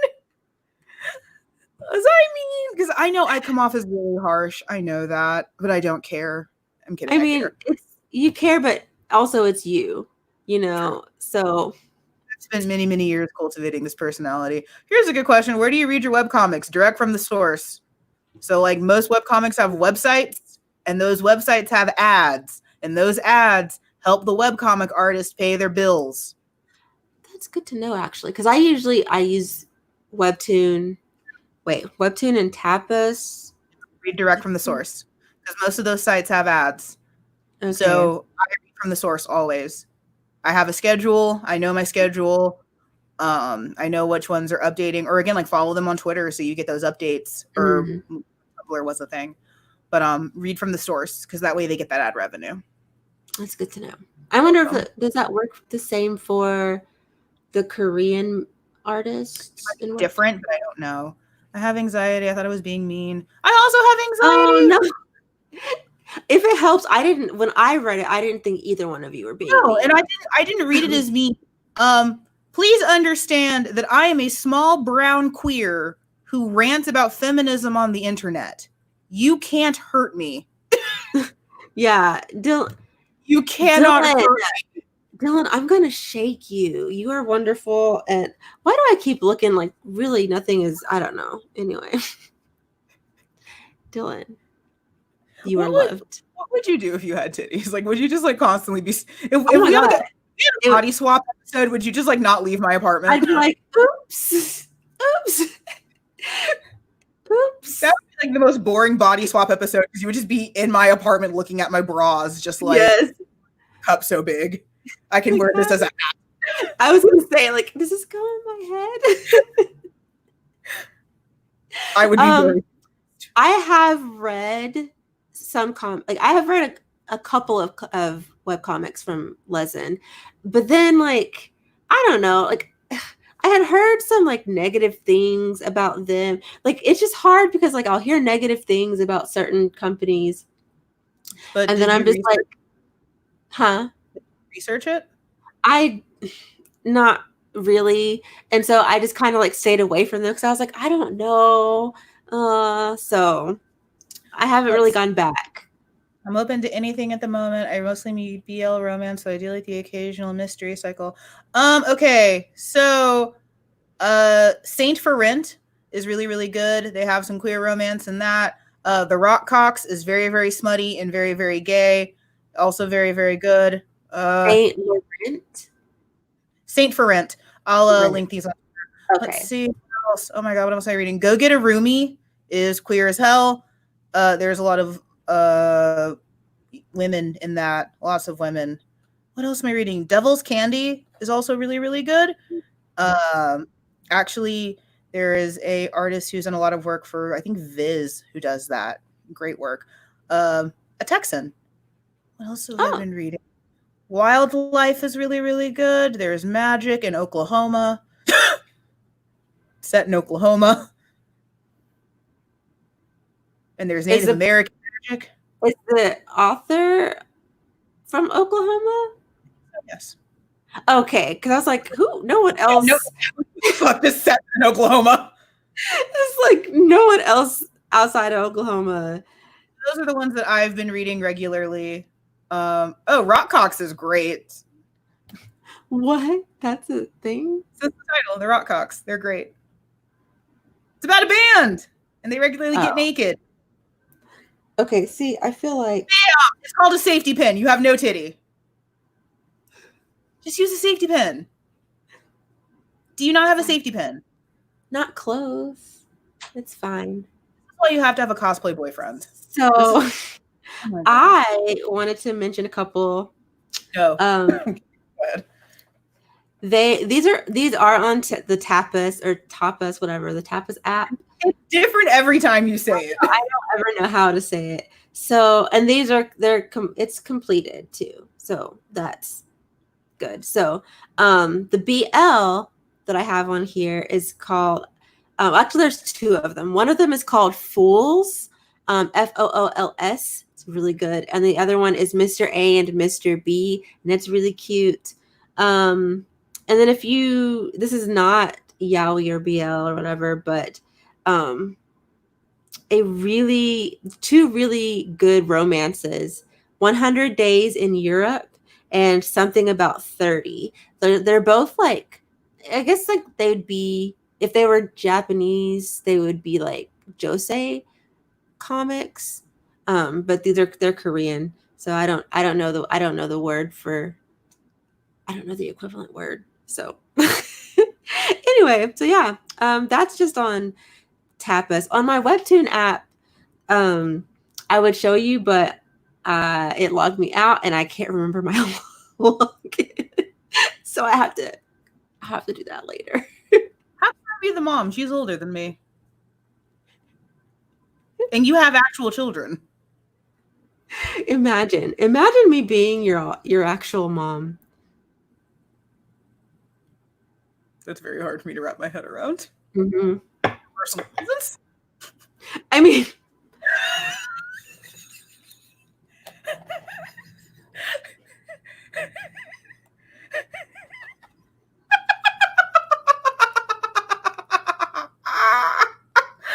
it's very hard for me to wrap my head around due to personal reasons. You're welcome. I'm fine. I'm very well adjusted. oh man, that definitely. I mean, look up. I know Amanda just said like go straight to the. What happened is I mentioned that I have a dead mother. And I am a dummy and was like, oh, imagine if I were your mom. And I said I'd have a hard time imagining that. Wolfgang is totally fine. He's fine. He's not dead? I need to check on him anyway. He's dead. He's mummified in a corner. It's like a Carl Tanzler scenario. You've mummified him and you've made a weird sex puppet out of his corpse. But really, no. You know about Carl Tanzler? I don't, but that just sounded horrible. Carl Tanzler was a weird guy who was told in a dream that there was this woman that he was going to meet, and that was like his destined love. And he meets this girl, and she's dying of tuberculosis, and she's like 30 years younger than him. And he's like, I'm going to marry you. And of course, like he doesn't, because the girl's like, this is weird, I'm dying. So the girl dies, and he's like, I'm going to take care of her funeral and everything like that. And the family's poor, and they're like, whatever, fine. Rich white dude wants to pay. So he doesn't actually bury her. He takes her body and paints her body with like wax and keeps her for years because this is his fated love. And eventually, like years later, they finally like, hey, our daughter isn't in her grave. And the police come. And they're like, hey, you did some gross things with a corpse, even though he says he didn't. To his deathbed, he said he didn't. But he had to give the body back, and he would just like whenever like pieces of her would decay, he'd like make new wax. He made a wig for her and like a face mask, and like he kept her for a while, and they'd dance, and he'd buy her gifts and be like, oh yes, this is for my wife, but no one saw the wife because she was a corpse painted with wax. This is just stuff that I know. I'm very well adjusted.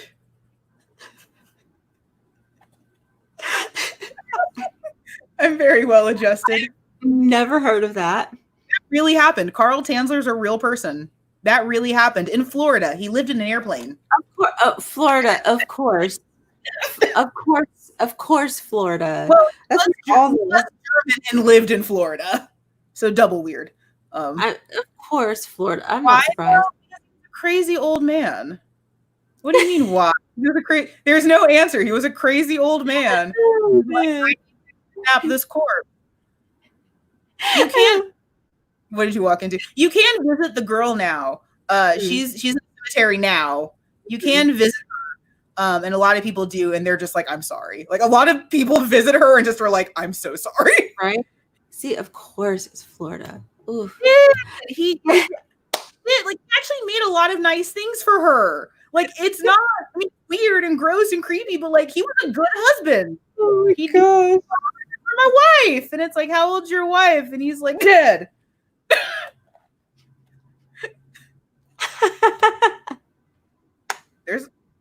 I would love a Florida manga. That sounds amazing. Just like meth and alligators. You know, Oklahoma, at least at one point, Oklahoma was known as the meth capital. I'm shocked. Right now, Oklahoma has only one export, and it's one that I hate, and that's Ree Drummond. Pioneer Woman. Oh, that's her name? Yes, that's her name. Her name is I Ree didn't know. Drummond. I didn't know what her real name was. Drummond, and her husband's name is Ladd, and they have too many children. Hmm. And they treat their staff like they're slaves. Like, it's really, really weird. I mean, it doesn't surprise me. Because, like, Ladd has a cattle ranch, and he has, like, a lot of, like, Hispanic labor, and it's like, oh, well, these are the cowboys, and they'll point to all the white people, and then it's like, and these are the other people. It's like, how come the cowboys get lunch? It doesn't surprise me at all. It's I'm not shocked, but it was, I don't like her. One of my aunts loves her, and I'm just like, you are betraying us. I won't lie. I do really like her skillet. I have one of her skillets, and I love it. She made a recipe Great skillet that was like a garlic bread, and there was like no cheese and mostly mayo, and I was very upset. Yeah, I've never tried any of her recipes. I just really like the skillet. Also, it's really nice. She also put a pie in the shoe closet, and I am still angry about that. She like hid a pie from her family by putting it in the shoe pantry. And it's like, this is why people don't think women need to vote. Like, if you're going to have a pie, cool, you can put it anywhere but the place where you keep your shoes. This is why people think that women don't need to have rights. I'm upset. Like, I'm fully triggered. I was the most angry. Like, I have been called actual slurs and have been less mad than watching this pasty woman put a pie in the shoe pantry. I was like actually angry. Oh my gosh. I'm cackling. I don't know anything about her food.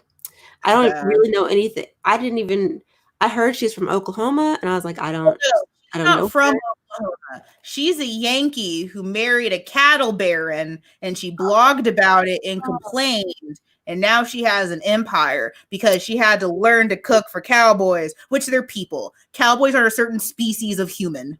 Right. Unless you're talking about cowboys, which is like a weird furry thing, which then yes, that is a different species. And if she's keeping that from humanity, that would explain a lot. That's so, I didn't know that. See, again, I don't know this woman except for I liked her pots and pans. Like, the color scheme speaks to me because I love turquoise. You know, you are the oldest person I've ever be. The old rich white woman that I am. I need who can get it at Walmart. Rich people go to Walmart too. Well, in this town, rich people go to Walmart because where else? Huh? People in Oklahoma? Yeah, there's some surprisingly rich people. I mean, there are, and even in the town that I live in, there are the rich people all live up on this hill, and they all have like very, very expensive, like probably $1 million plus houses. Yeah. The only time I've ever seen Oklahoma was I was at Lake Texoma because my great grandparents used to live in Denison. Okay. I remember looking across the lake and seeing Oklahoma, and my family like dragging me back in and be like, we don't associate with them. Like, it was like the fucking Lion King. Like, no, that's the dark place. We don't talk about that. I mean, Oklahoma and Texas have always had rivalry. And yeah, it's it's there. Like, we're obviously better. Like, there doesn't need to be a rivalry. I mean, you know what? That's not controversial. I'm just right. Yeah. But I will say that, you know what? No, both of our state governments. I mean, obviously. Dylan, I will not accept that pun because technically a boy cow would not have an udder because udders are used for nursing. Now, if you're going to have some weird lactation kink along with wanting to sleep with a cow, then we have multiple things we need to talk about. Kink shaming. Kink shaming. Get it. That's kink shaming. Although I will say that I do not. I don't understand the lactation fetish. I don't want to kink shame, but as someone who has breastfed, no, you have to say I don't want to kink shame, but like that's. But as someone who has breastfed children, it's not attractive. It's not. That's just not. It is not sexy. It's really not. But That yes. Okay, Yeah, that's that that always that freaked me yeah. out because it's like, you're a boy cow, you shouldn't have that. Thought Like, about that cartoon. it's like, are you like a weird hermaphrodite cow? Which, like, I'm not here to judge, but like, is he a weird trans cow? Is that what it is? Like, because that's really progressive if that's the case. Especially for that time. Yeah, it was a nice trans cow. You know what? We're gonna make this better. We're gonna Trans cow. Okay, there we because go. that actually makes me feel, like, less weirded out Yeah. by the fact that they were drawing that. That was Yeah. that's why I'm a furry, 'cause all those cartoons with anthropomorphic animals in the 90s. I mean, I watched SWAT Cats, and I'm not a furry. Listen. SWAT Ooh, Cats were good. I forgot about also, I had a listen, Teenage Mutant Ninja Turtles. I had a No. huge crush on No, Michelangelo. no. They all look the same. No, they don't. No, they don't. Oh my god. They all look different. No, they don't. Also, Max from a Goofy movie, I had a crush on him. And the girl that he liked, she was cute. Roxanne. I hate the Goofy movie because it tells you that Goofy has had sex. And that is the thought that I don't want to have. Fair. Like, I don't like that. I don't like there's a childish id in me that like is uncomfortable with the thought that Goofy has had sex to completion with a biological female of his species and that has produced a child. That's fair. There's something about that is like the brain is crashed. Because it's not like this kid was adopted or like whatever. Like, oh no, Goofy fucked. And I'm not okay with that for some reason. It's just, there's nothing about him that screams sex god. It could be me, right? It could be me. Everyone does have a crush on Roxanne. She is. I don't have a crush on her. I mean, she's attractive for a series of drawings. I also really loved Lola Bunny. I thought she was fine. Okay, that's basic. Everyone does. Everyone did. The Beast from Beauty and the Beast. Wait, when he was a beast or after? I preferred him. Before, when here's the thing: when he turned human, Amanda, you already know. I've divulged my preference for darker hair and things. Yeah, so when the beast turned into a human, I was like, no, you're looking too. But you know who my crush was in Beauty and the Beast? Yeah. Wait. It's obvious. It's so obvious. No, bitch. Gaston. I mean, I thought that, but then also I'm surprised. Why are you surprised? Because he's kind of not. I don't think he's good looking. Maybe it's his personality. I don't need his personality to be good in bed. True. I like the Beast though. Before when he was kidnapping. You're judging me for liking a human jock. What a fuck a literal animal who kidnapped a human woman. I will not be shamed for wanting to sleep with the coach of the football team while you want a fucking angry dog, ma'am. He's a beast. A magical beast with a magical diak.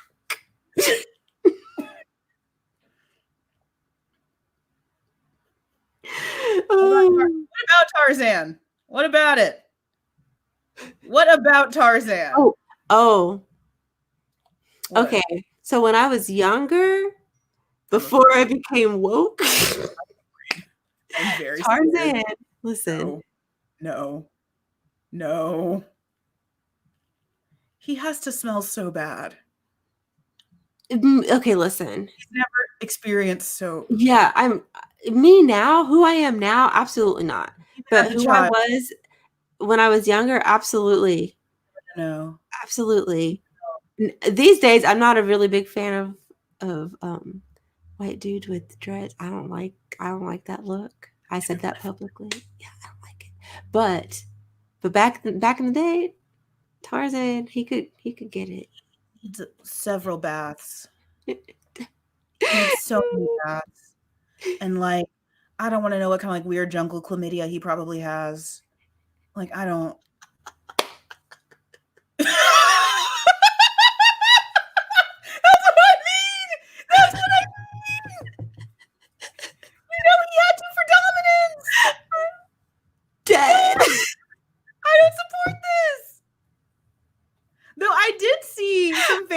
of him and Clayton kissing. And I was like, firstly, what is this ship? And second of all, no. Firstly, WTF. And secondly, I don't support. Oh, side note, Dylan. Yeah, he is great as a beast. I was like, oh, he's not as attractive when he turned human.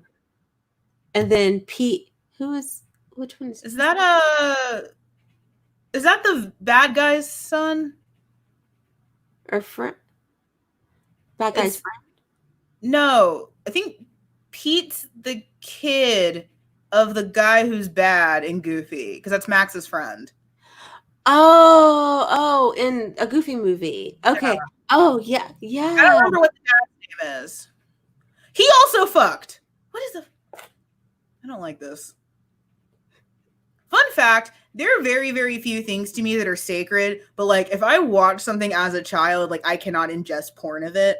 I can see that. So like there's a weird divide of like there's artists that are older than me who have like made porn of stuff that like was sacred to me as a kid. And it's like, I can't do this. Right. Like stuff with Pokemon, I can't do. Mm-hmm. Like, fun fact, Rebecca Sugar, who did Steven Universe.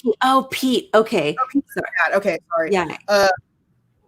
So Rebecca Sugar, who did Steven Universe, was really, really famous on Tumblr for doing dirty stuff for Ed, Edd n Eddy. And it's like, I can't support this because like I watched that show when I was a child. And like, I can't do this because like that was one of my shows as a kid. Yeah, so, I can't even picture. I can't picture it. So like, it's weird because there's like a generational thing of like, anything below this line, you cannot porn. Mm-hmm, anything above this line, you can porn. Probably. I mean, they definitely have, and they're freaky. Ask Walt Disney's frozen head. Huh? Frozen head. So the rumor goes is that Walt Disney's head is frozen and hidden in Cinderella's castle. It's an unsubstantiated rumor, but it is a rumor. That sounds. That wouldn't surprise me. Exactly. Like I'm not shocked. No. But yeah, you know, they fucking. What happened to this wholesome boys love? What happened to this pod? Like, what happened to this? We've been on here for 2 hours talking about what? Mostly animal sex, which makes you uncomfortable. Yeah. No, it's okay. Outside. Why is there barking outside? Do they know it's horny hours? My neighbors, they have. Listen. We are not dog people, okay? You are. I don't like. I mean, I don't hate dogs. I just don't want one. We're cat people. Actually, I'm not even a pet people. I'm ready for anyway. I made a joke about deviant lifestyle, and it went completely over your head. And I'm very upset about that. A moment of silence for that joke. A moment of silence for that joke that just died. I didn't even catch it. Joke that Aisha just murdered. So in real life, I don't like dogs, and because he barks, and it's just like I'm in my bedroom, and my bedroom faces the back of the house, and so like if I look out my window, I can see like kind of into my neighbor's, yard, and their dog's back there, and he'd be barking. But they're moving soon, and they're gonna take that damn dog with them, so it's fine.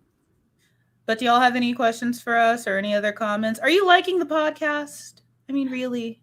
Yeah. I mean, don't say anything negative because we'll both cry. But like, don't say, don't say anything negative. We will both cry. But like, are you guys enjoying the podcast? Are you liking it? Do you have any comments for us? Suggestions? Notes? Maybe like request. I don't know. Maybe request. Request costs money. Yeah. Request costs money. You have to send us at least $10 if you want a request. Good. It seems like okay. So, Dylan got your joke. I mean, it just. Whoosh. Yeah. So yeah, I mean, I really enjoy the pod. Oh my Ooh. God, we can. We talked about it actually a little bit with piracy, but we definitely Yeah, can. I don't think we've gone really in depth. But now you have to give us money. I'm kidding. You don't have to give us money. But yeah, I mean, because that's definitely something that we should talk about. I Because agree. I think we are on the same page when it comes to that, because that's annoying. Because So annoying. It's um, so annoying. Also, I'm oof, glad that you're getting life by seeing other Black women into this. Like, that was yeah, something that's so weird to me is that, like, I used the internet to hide my Blackness for so many years because I'm culturally abandoned because of white hegemony. mm, I just said every word that, like, only Black people understand. I just said the magical three key word phrase that, like, every Black person understands. But, like, yes, I'm super culturally abandoned for being African American, which is why I love anime and manga so much, is that when you don't feel like you have a culture because you were mm, taken from your culture, it's easy to add another one. So I was mm, more ethnically Japanese than I've ever been ethnically African. mm, Um, so I used the internet to hide my Blackness for so long. So for me, it was ancillary. So it kind of gave me this freedom of just like what you like. mm, Like, because it didn't matter on the internet what race you were back then, because none of us knew, we weren't using webcams or anything. Like, it didn't matter what you were. You mm, could be a 40-year-old man writing the fluffiest shit and no one cared.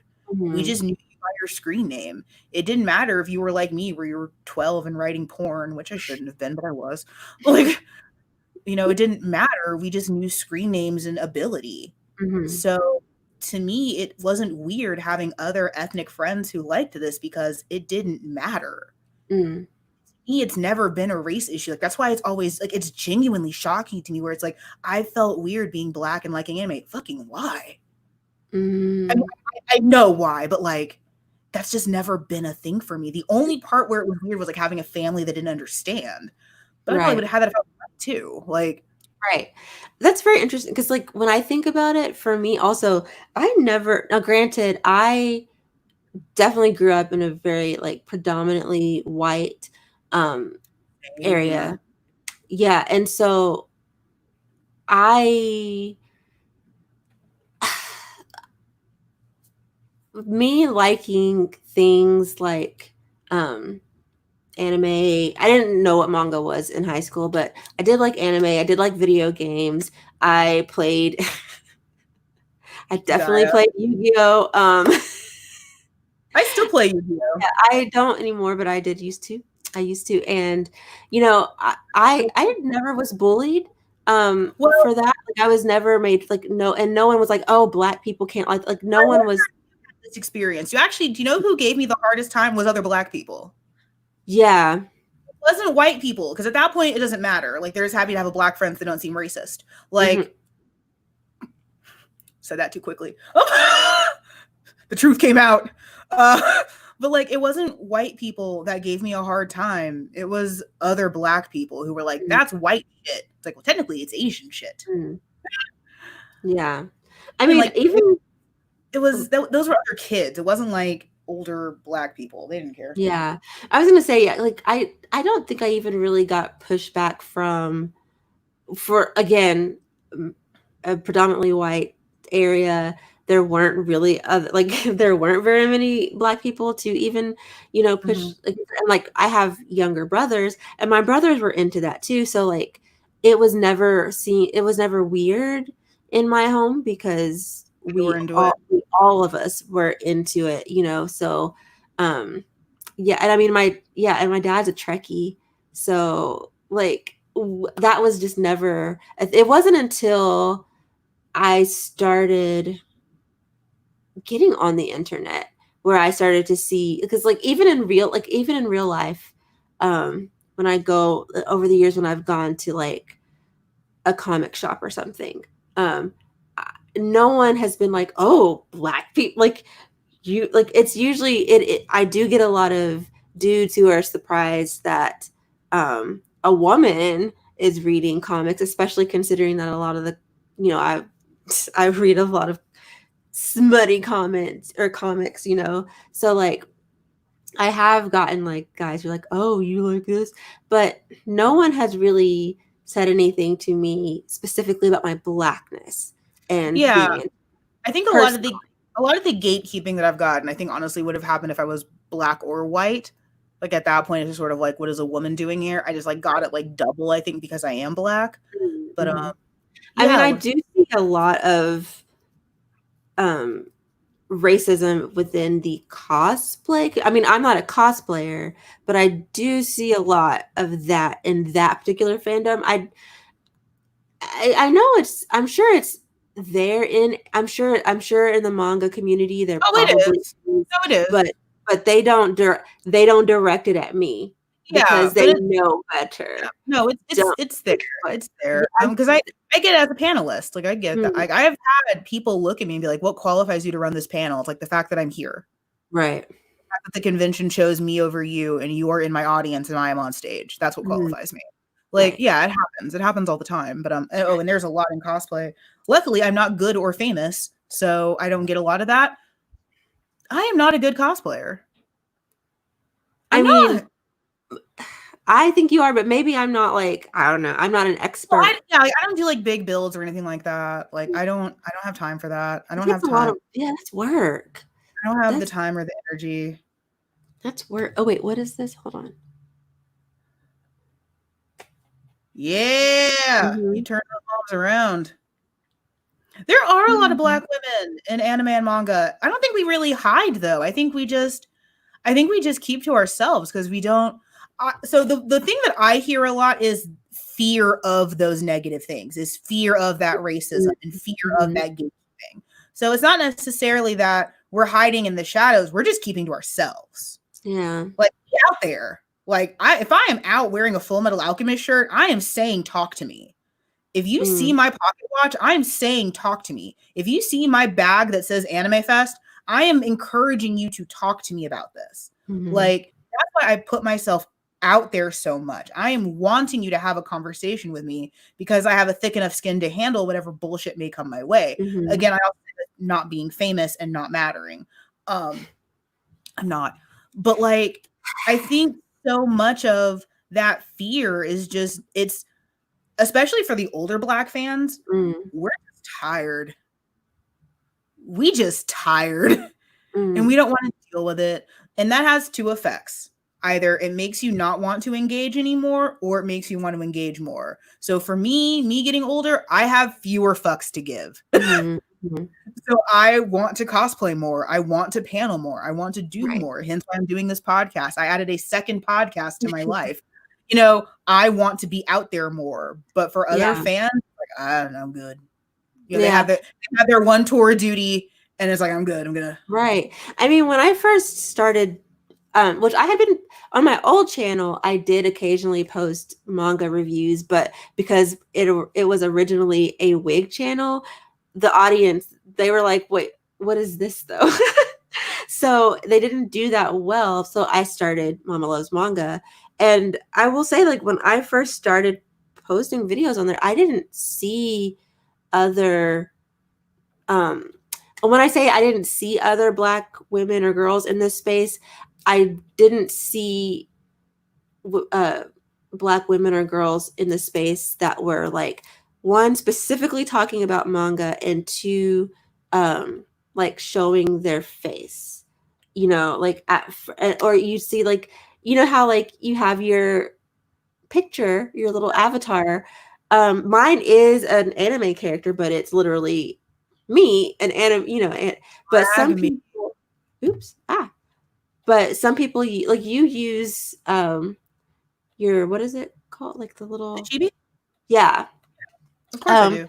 So a lot of oh my God. Okay. But a lot of people, especially I think especially black people or people of color, but black people specifically use, you know, like the anime avies and stuff like that. And so you can't just like look at it and tell if somebody's black. And these days you can't even look at how someone types to see to tell if they're black because everybody's out here using black vernacular. But that's, you know what, that's that's a different conversation. The point is that you can't just like look and tell. So I'm sure there were other. I'm sure there have been other Black women. There were, but also this might go to being culturally abandoned, which I think is bad and good at the same time. I don't screech about my Blackness a lot. I do now. I'm an angry Black person now, but like back then I wasn't. I grew up in an upper middle class white neighborhood. I didn't have Black issues. I didn't really have Black friends. So it didn't matter. Like my race didn't matter. I was just another anime fan who happened to be Black. So I wasn't necessarily screeching about my Blackness back then. And like even now, I really try not to because I know the optics of that. Like I know that for me, my fandom is not really, pun not intended, colored by my Blackness. It's not. Again, like I'm not one of those fans like I demand representation in Japanese media. I'm not one of the kids. We agree on that. So like I'm not usually trying to approach these things from the optics of being Black. I approach them from the optics of being queer or of being biologically female or being a writer who is good. But that was shady. That was shady. Oof. It's okay. But I don't approach them from the optics of being Black because it's anime. Like it's not meant to be from the optics of being Black. Those two. Yeah, that's fair. Fandom I can kind of address from the optics of being Black because there are some issues of racism and everything in fandoms. But everything else, no, I don't approach anime from the optics of being Black. Like I'm not watching anime to be represented. Right. Yeah. I'm not a 12-year-old boy. Like I'm not looking to be represented. Right. Yeah. I mean, I agree with all of that. I mean, yeah, I just like to close that part of the conversation. Yeah, I think we both agree that neither one of us really were teased too much for liking anime because we're Black. Also in general, I now mind you, I went to a small school where we all had known each other for a long time, and I never was even like bullied for being into nerdy stuff. Like I'll be honest and say that I wasn't bullied in school because I wore deodorant and that was mean. But no, like I just wasn't really bullied. So in high school, I talk about optics a lot. Fun fact. If you listen to my YouTube channel, I talk about optics a lot. I have a literal college degree in this stuff. So but in high school, I was anime club president. And I remember I went to one of the student union meetings because I was president of an organization. And I remember one of the guys is like, hey, can you get me some of that Asian porn? It's like, no, but yes. It's like, that's not what the purpose of my club is, but I could. Also, there was the instance during car bashing, which means that no one bothered me. So in Texas, we have this thing called car bashing, especially prevalent during high school football season, like towards the end of the season. And the school buys a car, and it's usually shitty, and you pay money to take a bat to this car. This is what Texans do for fun. This is what Texans do for fun, is we take a baseball bat to a car. So, shut up. So, as a student president, I got to take a swing at the car. So I have my flock of anime girls behind me, and I took the bumper off the car, and no one bothered this fat nerd. No one bothered me. I did get bullied a little bit in junior high. Dylan's comment actually reminded me of that. I did get bullied a little bit in junior high for reading manga. I actually had one of my Inuyasha comics vandalized by a kid. He drew a bunch of weird stuff in it, and it was wondering why it was backwards. But like I think at that point, because junior high was like 2002, 2002 basically. So like this stuff was just not common. Like I think a lot of the bullying that I got was mostly just like this being new. It wasn't like once it became more popular, I didn't get bullied as much. But like when I was in junior high, yeah, I got bullied a little bit just because like it was a weird new thing that really wasn't common. and the fact that I was big and like I had other social stuff happening during that time. But like, yeah, I do remember getting made fun of in junior high for being an anime and manga fan. But Interesting. I was dealing with other shit, so I didn't really care. Right. I mean, when I was in junior high, ooh, do you know what? Now that I think about it, I was in junior high in the 90s. I was 12 in 2002. Because I graduated high school in 2004. I entered high school in 2004. Wow. I'm old. Yes, you are. Yes, you are. So yeah, so when I was in middle school, like this wasn't the thing. This was not real. Anime, what was I mean, like we knew Sailor Moon. Yeah, we did know Sailor Moon. Dragon Ball or Dragon Ball Z, whichever one of those. Probably Dragon Ball Z. Yeah, it was. I think maybe was Ghost in the Shell a thing back then, or that was the 2000s. It was the 2000s, unless you had like that one friend who was military in Japan. Right. So, I mean, back in my day, it wasn't a thing that people bullied for, you know, right. like it just wasn't. I'm trying to think of what people were. And again, like I didn't really get bullied. I did get teased because I was flat chested. But nothing's changed. Fun fact, I got teased for having too much boob. That's the thing you can't make anyone happy. So might as well live your life. Yeah, but I will say that I was never bullied. But also in high school, I was a cheerleader. I'm not gonna lie, it was again a small school, mind you. My graduating class, there was 24 of us, so we were all really close. So like, it wasn't like. You made me feel. So in high school, I was anime club president. I was Texas Junior Classics League for Latin.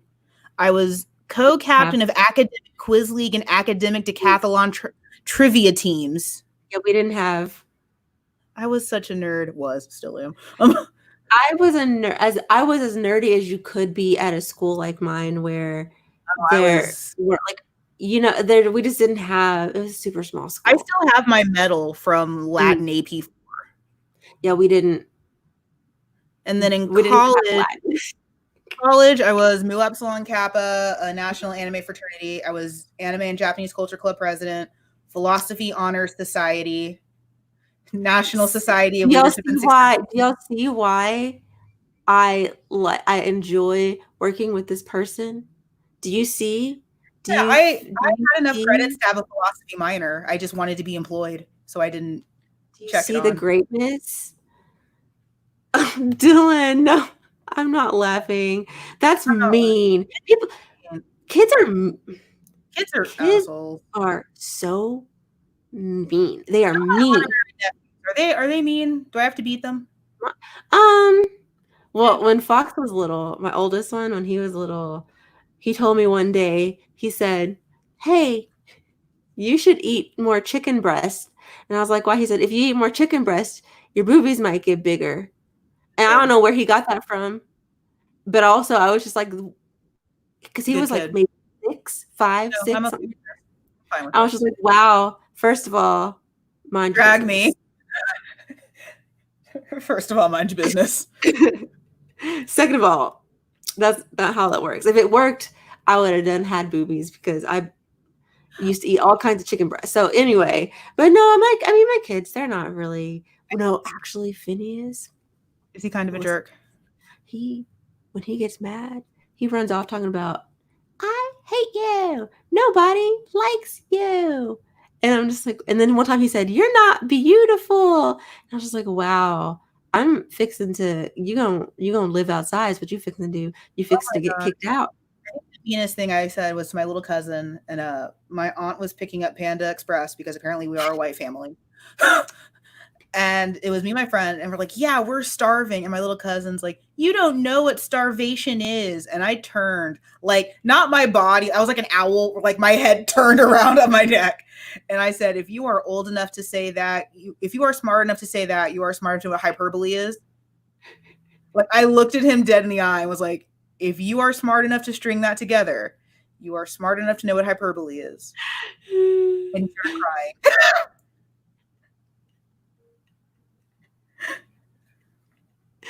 Oh no. Ugh. Be mean, but they call it character building. Oh, listen. Was I too real? The reason why there are mean kids is because they have mean parents. No. That's not true. No, I don't believe that at all. I think sometimes just children are assholes. Okay, sometimes, but there are my parents weren't mean, and I was a little goblin as a kid. No, I mean, didn't know. I didn't even know you. You didn't know me. But I highly doubt that you were like. That is very sweet of you. My aunt had me tested for sociopathy. Damn. And you know what my therapist said? What did you know?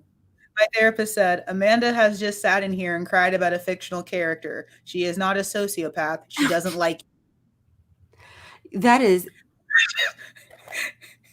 And the look on my aunt's face was just. And because it's like, because I tested high for other aspects of sociopathy, which was like having a hard time empathizing with others. I think that was about it, like angry outburst. What is anger? But she had my therapist run through the diagnostic with me, and it's like my aunt's like, I'm concerned Amanda is a sociopath, and my therapist is like, she has sat in my office and cried about a fictional character. She is not a sociopath.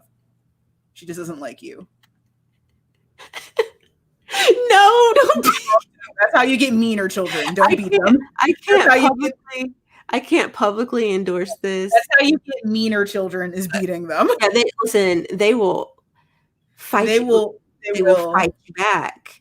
Don't ask me why I know that. So I don't all the situations I can 100% is seeing you try to step up to one of your kids and I'm just like, woof. Listen. Just a mess. Also, one of my good friends, like she has one son and he's a little bit closer to my youngest's age. And I remember like she used to spank him. And he would like legit like fight her back. And so she's like, Aisha, I don't know what to do. She was like, I can't keep spanking him. Cause like around here, that's what they tell you. Like, you know, you get raised, oh, you get a spanking. It's like normalized or whatever. And then when you actually have kids and you like start to realize like, oh, wait a minute, spanking is not, you know, it's not really helping. You know, you saw Yaoi in the title. We have talked about everything but that. So I'm very sorry. I am so sorry. Because let's talk about Yaoi before we leave. Yeah, let's talk about yes. After 2 fucking hours. That's true, Dylan. Yeah, I guess I should have prefaced it by, or I should have clarified by saying like kids who, because like all kids have everyone has the ability to be mean. All kids have it in them. I do think though that kids who are allowed to just like constantly be mean and never get positive correction, they are more likely to, you know, like the parents are, in my opinion, in general, at fault for that. So even if you are a nice parent, like if you're not correcting your child's like mean behavior and being like, hey, you know, like that's not cool, this is why, then that kid's gonna grow up mean. Just like if the parents are also mean and they're not correcting their kids' mean behaviors, they're gonna grow up to be mean. It sounds like to me, Dylan, just from what I know of you, that you just were never like, you were probably just never mean, you know. And so even if you come from a toxic, because I mean, I came from a very toxic household, and I don't think I would have been a bully. So yeah. So what should we talk about when it comes to Yaoi before we wrap up? Because I feel like we've talked about literally everything. I know we have. I know. Okay, so right. Oh, this is something. Listen, I could. Anyway, so let's talk about something. Let's talk about something that is not, that has to deal with butts, but has nothing to do with spanking. Yes. Oh God, but what? I think our next episode we said, okay, so Pride Month is coming up. Right. Do we want to do the Fumio Shinaga one before The webcomic one. Or no, because we haven't had episode 4 come out yet. We've done 3. Yeah, episode 4 has not come out yet.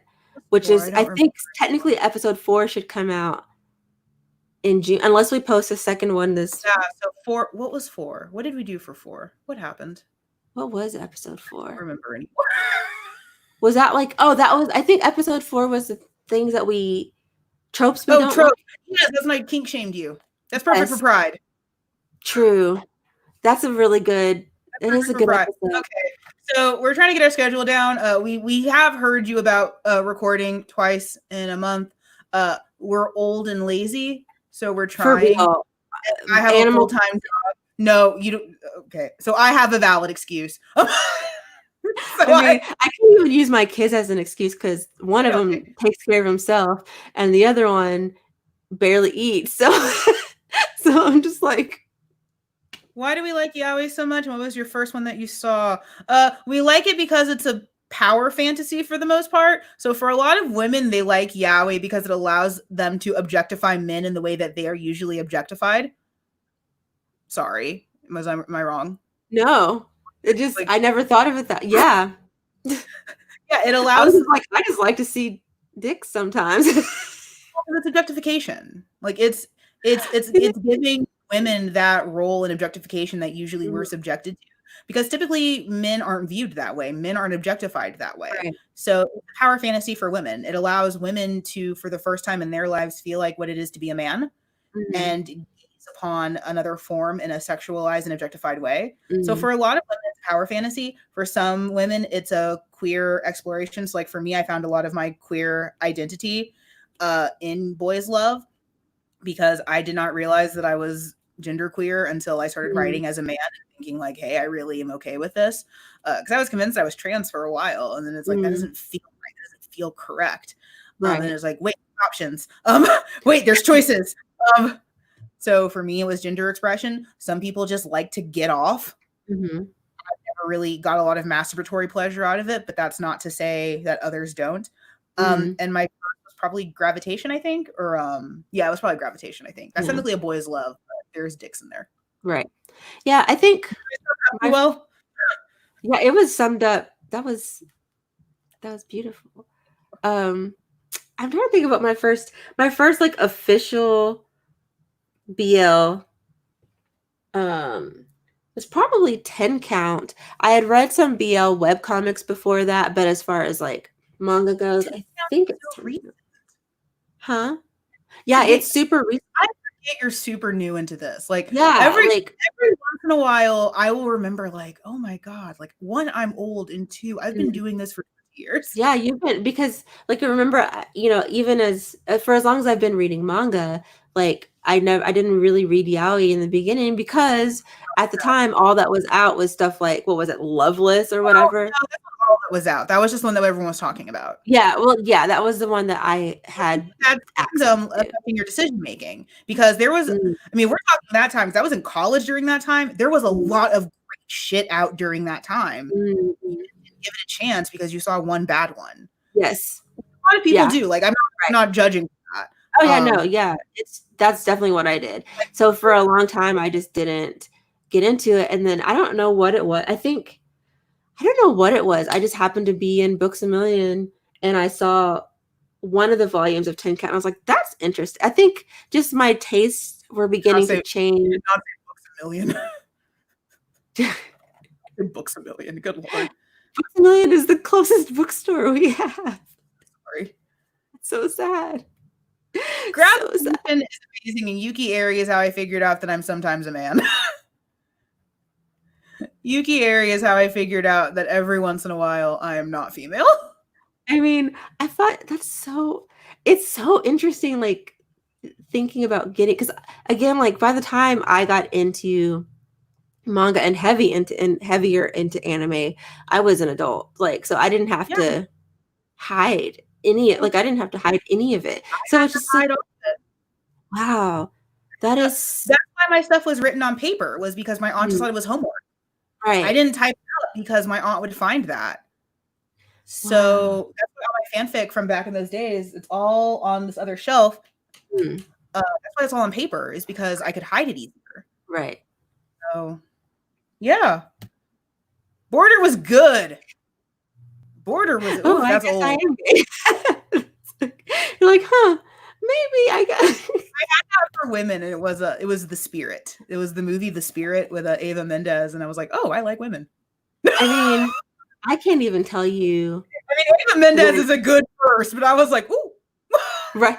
I can't even tell you. Like, I think I was having this conversation with my dad and stepmom, and she asked me, she was like, well, how old were you? And I was like, I was like super young. Like, I knew I was super young. I was like, oh, having crushes as soon as I was old enough to like have crushes.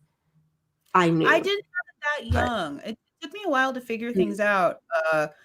Because I pretty much like accepted that I was bi and that I was genderqueer like at the same time, and that was in high school. So that's probably like 16, 17. And then by college, I was just like dating girls and doing whatever the hell I wanted and cross-dressing. Like, yeah. But yeah, like it took me a little while to figure it out. Go for it, Nakamura. I haven't read this one. I have heard of it. It has been recommended to me. I think Dylan actually had told me about it. I don't like cute or innocent though. My thing is, I don't mind cute and innocent, but I think I have a hard time with high school stuff. There are some that I will read, but I'm picky about it because it's like I have to be in the mood, I guess, because I'm just like, high school love. You're so picky about that, and I am picky about because it's I respect you. I really do. But every once in a while, it just like it's just because it's just like, it's just like boring. everyone. I mean, no, it's not. That means that you're reading bad writing. It's not boring. Well, okay, I should say it's not. It's hard for me to relate to. That means that you're reading bad stuff. High schoolers. So, like, Sarazamai features a bunch of middle school kids. I cried like a bitch. It didn't matter that they were kids. Well, but it's not romance, though, right? Yes, it is. It's a romance with middle school kids. Like, yes. How am I gonna relate to that? Because it's emotion, and that doesn't matter how old they are. You sociopath? No, since I don't have emotions. Like, it doesn't matter how old they are. Like, I related to their story and their issues and the pining. Like, that it didn't matter that they were in middle school. That wasn't relevant. It was the story. But then why not if the age doesn't, why not make them adults? Because you're not supposed to fetishize them. The whole point is that they're at this crossroads in their lives. Not even that part. Just like that during that age when they are at a crossroads in their life. I guess that's the thing. I guess I just don't have a huge interest in reading stories with people at that stage in life because I'm just like, I don't want to go back there. I don't want to go back there. I just want to read. I didn't go back there. Oh my god, you exhaust me. I'm so tired. I'm over here. Maybe one day I'll watch it and then I'll probably love it and then I'll eat my words. Well, just like, and please don't think that I'm trying to sound mean when I say this. I feel like you had like one bad experience and you're like, no, because like there is the part that I do understand that you talked about, and then there's the other part that's like, I feel like you've had one bad experience. Right. Well, and to be fair, like I used to, like I have a whole lot of like high school. Well, I say I have. I've read a lot of like high school romances. Like, don't get me wrong, Oran High School Host Club, SA, Mar. Yeah, Mar. Like I just recently read that. Like, so it's not that I won't read them. I'm just pickier with them, and that's fine because I am too. Like, I don't get into shonen the way I used to. Right. But like, for me, it's always about good storytelling. Like that's why I can handle such problematic stuff. That the storytelling has to be good. I won't accept bad storytelling, and that's for any age. Right. The emotion and passion is what I liked about Yaoi. A lot of why is it taboo though? Like it got lampooned a lot for it used to feature a lot. She would love Mabu and Rayo so much, Dylan. I can't wait for that book to come out. It is coming out June 4th. Mabu and Rayo are cops in Sarazamai. They are clearly gay and very married grown men. Oh. They sexy dance. See, okay, that's the kind of stuff that I like. And so when I say that, I'm not like, I guess it's just because like again, when I started reading manga, I was reading the high school romances. Obviously not BL, just because like you said, like I didn't want to read Loveless, and that's all I had access to at the time. I didn't know there were other ones. So, but I read a lot of high school romance and I loved it. But now, and yeah, Beauty Pop is so cute. I do love it. And but it's just I am pickier about it now. Like I did recently read I did a video for Viz about Love Me, Love Me Not. And that's one I am really excited about that because it's going to be messy. I'm excited, but I'm kind of. No, I mean, and I'm not like with Sojo. So like again, like it's not like this isn't to discredit. It's just I think and same with me with Sojo. Like I am very quick to brush it off because I've read one bad one and I don't like it. Like I've read one bad one and I've put upon an entire genre for 20 years. Like so same. I have mine that I do the same thing with, but like I feel like for me, especially with that, is that like I guess because I care about yaoi more, like I'm willing to defend it more because it's like, no, you're cutting off your arm. Like there's some stuff that's good. Because a lot of it is bad. It was taboo to me because yeah, well, like it was taboo for a lot of people for that. Also, back in the day, I mentioned this during episode 1, I think. No, 2, with a brief history of yaoi. It did used to cover a lot more taboo topics because it was being straight hentai a lot. Right. So yaoi usually was okay with like covering incest and stuff like that. I mean, and it still kind of is. Like, you still see yaoi being the place where, like, you can have that, like, weird fetishy stuff. It is, like, this weird testing ground for that. And I think what's interesting for me is, like, how many people kind of, like, discover kinks with that. You see that with fanfic. People find their niche and they stay there. And they stay there because of yaoi. Because they're allowed... Yaoi is, like, this beautiful blank slate that you're allowed to experiment in. Because it lets you write whatever you want. Like, if you want dabble in like dubious consent and stuff like that, you're not going to get that in Yuri. Right. It's almost like this weird fetishistic playground that allows you to like have a safe place to explore this kind of stuff. I think that's one of the reasons why I hate anti so much, where it's like, you're doing this and you're gross. It's like, but it's fiction.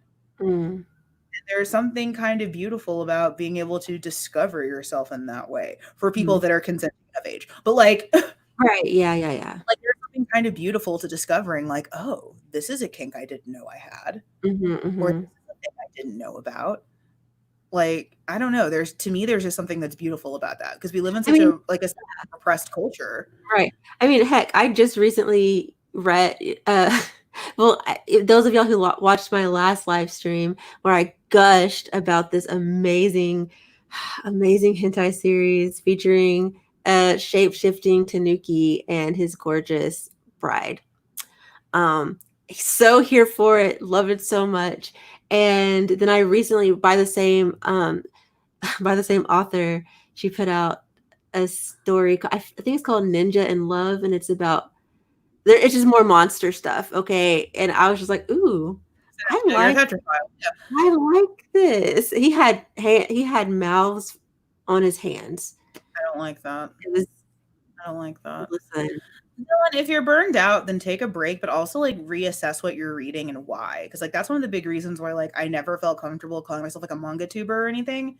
Because I feel like if I write too much about this stuff, I burn out. Like I do feel like it's a lot of pressure for me to, because like I think like someone else like, oh my god, are you a manga tuber? Like, no.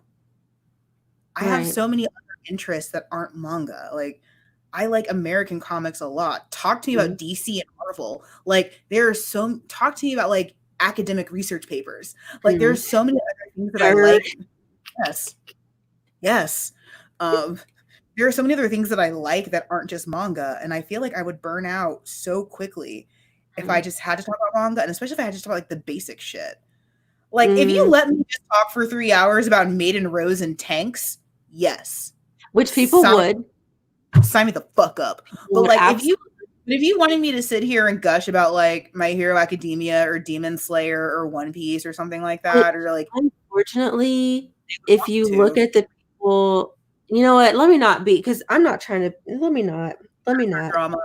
Let me But not. no, to be real, like if I wanted to be famous, I'd have to cover the popular stuff. And I'm going to be real. I have good taste, so I'm not interested in popular stuff. Exactly. I am a man of culture. Not saying that it's like. Yes, I am saying. No, yes, I am saying. I'm yes, saying. I am saying. I don't. What is my favorite Marvel ship? Hetero or queer? Because I will ship Captain America and Iron Man. I'll ship them. I'll put them together. I will. I have canon behind it. I have proof. I mean, that's, I'm not going to fight you on that because I don't really know. Marvel, DC, all of them. I know. I'm sorry. I'm mad at you. But yeah, I'll do Tony Stark and Steve Rogers every once in a while.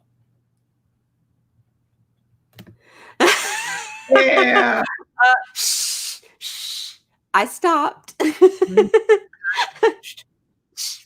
I am a man of culture. You're not going to bring that basic ass shit in my house. Oh, they want your queer pairing. One. Those are two men. Oh yeah, you did. I'm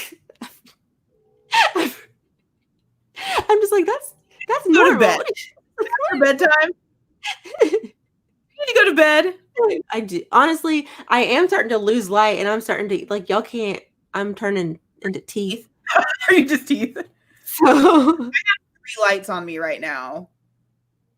I didn't turn my lights on. I honestly didn't think that we were going to be here for 2.5 hours. I have 3 lights on me right now because I was looking at some of my old videos and I was like, I am breast and teeth.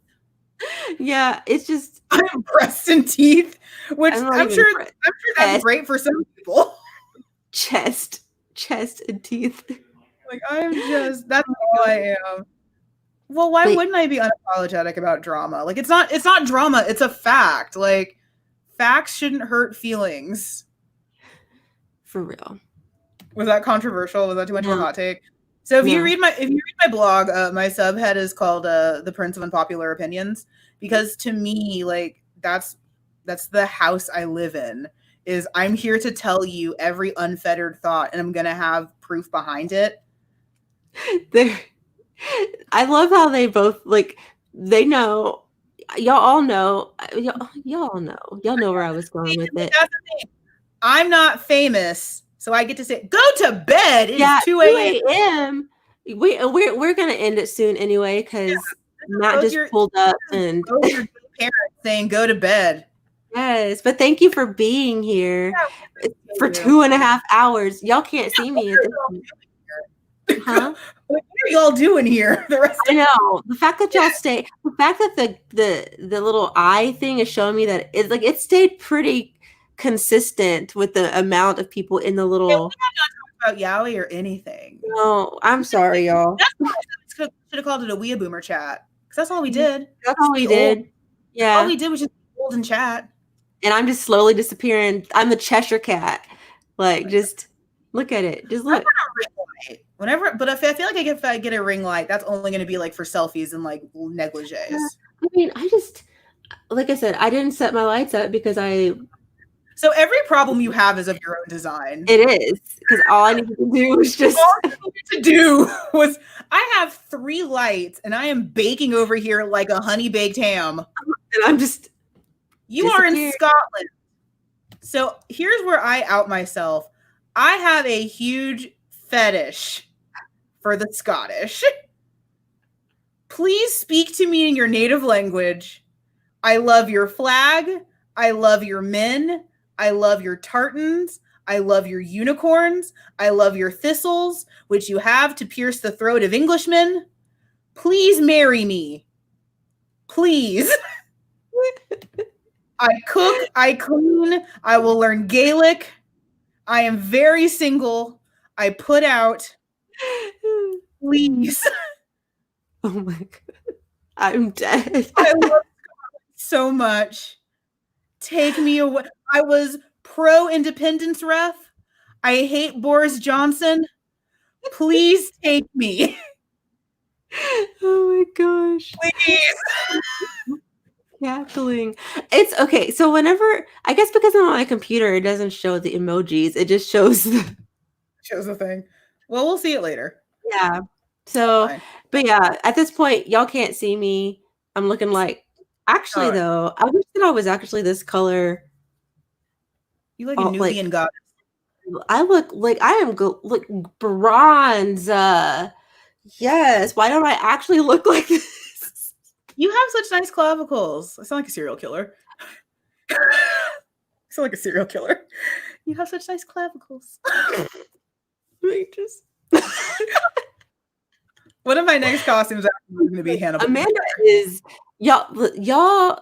If y'all could see or hear, just a mess, a riot. Costume is going to be Hannibal Lecter, so like that's concerning.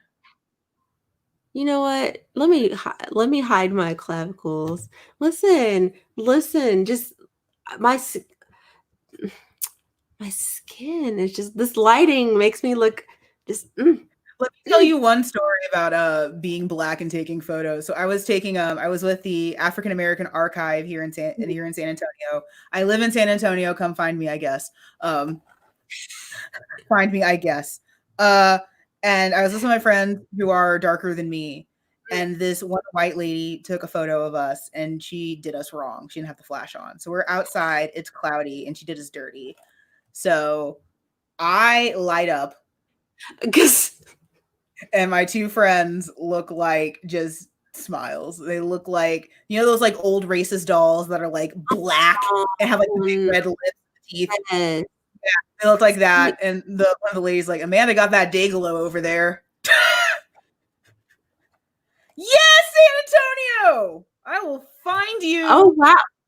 In the quarantine server. Listen, if y'all link up, you better tell me. I'm not coming down though until this is over. So yes, thank you. Listen, you know, first of all, I know that movie is. If you okay, as a fan of the Anne Rice books, I know the movie is just racist dolls. The books are bad. Yes, Aaliyah, like, oh my gosh, I love her. Okay, so I was obsessed with her. You know, because I came of age in the age of Aaliyah, you know, and I wanted to be her, except for the whole dying. R. Kelly. Well, that too, but the R. Kelly thing, I don't want that. But I just, wow, I'm just disappearing. You know what? Okay, it's time. 2 hours and 40 minutes. Yes. I have a friend in San Antonio, apparently. Thank you. Glad you learned something. Yes. Thank y'all so much for being here and letting us be us.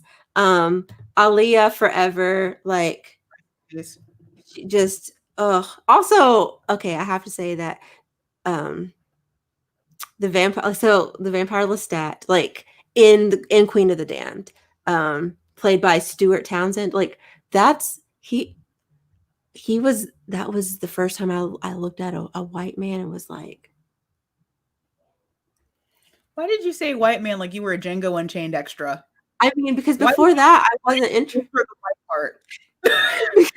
because before that, although I did end up, you know, you see who I married. You see who I married, but I mean, but he's Native American, so like you were a Django Unchained extra, like you couldn't say white too loud or they'd hear you.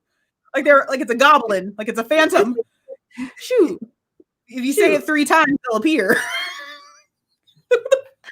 Okay, go. We gotta go. I've been trying to go where you keep.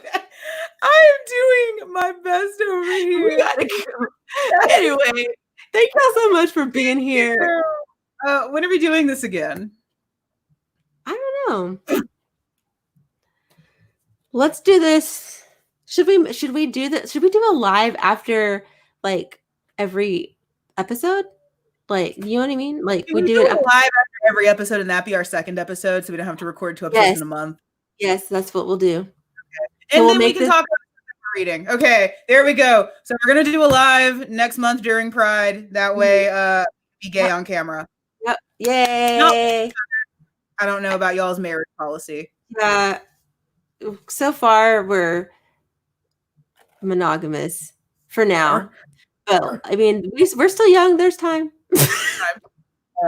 So we can be gay on camera, not with each other until I know about contracts. But you can't see me anymore. I'm over here. You're not that dark. Ma'am. Just get see, I'm over here baking with my fan with 3 lights like a goddamn ham. Like a okay. I'm gonna end this. Bye, y'all. Sit down and read your manga. Yeah. Read gay stuff. Be gay, do crime. Bye.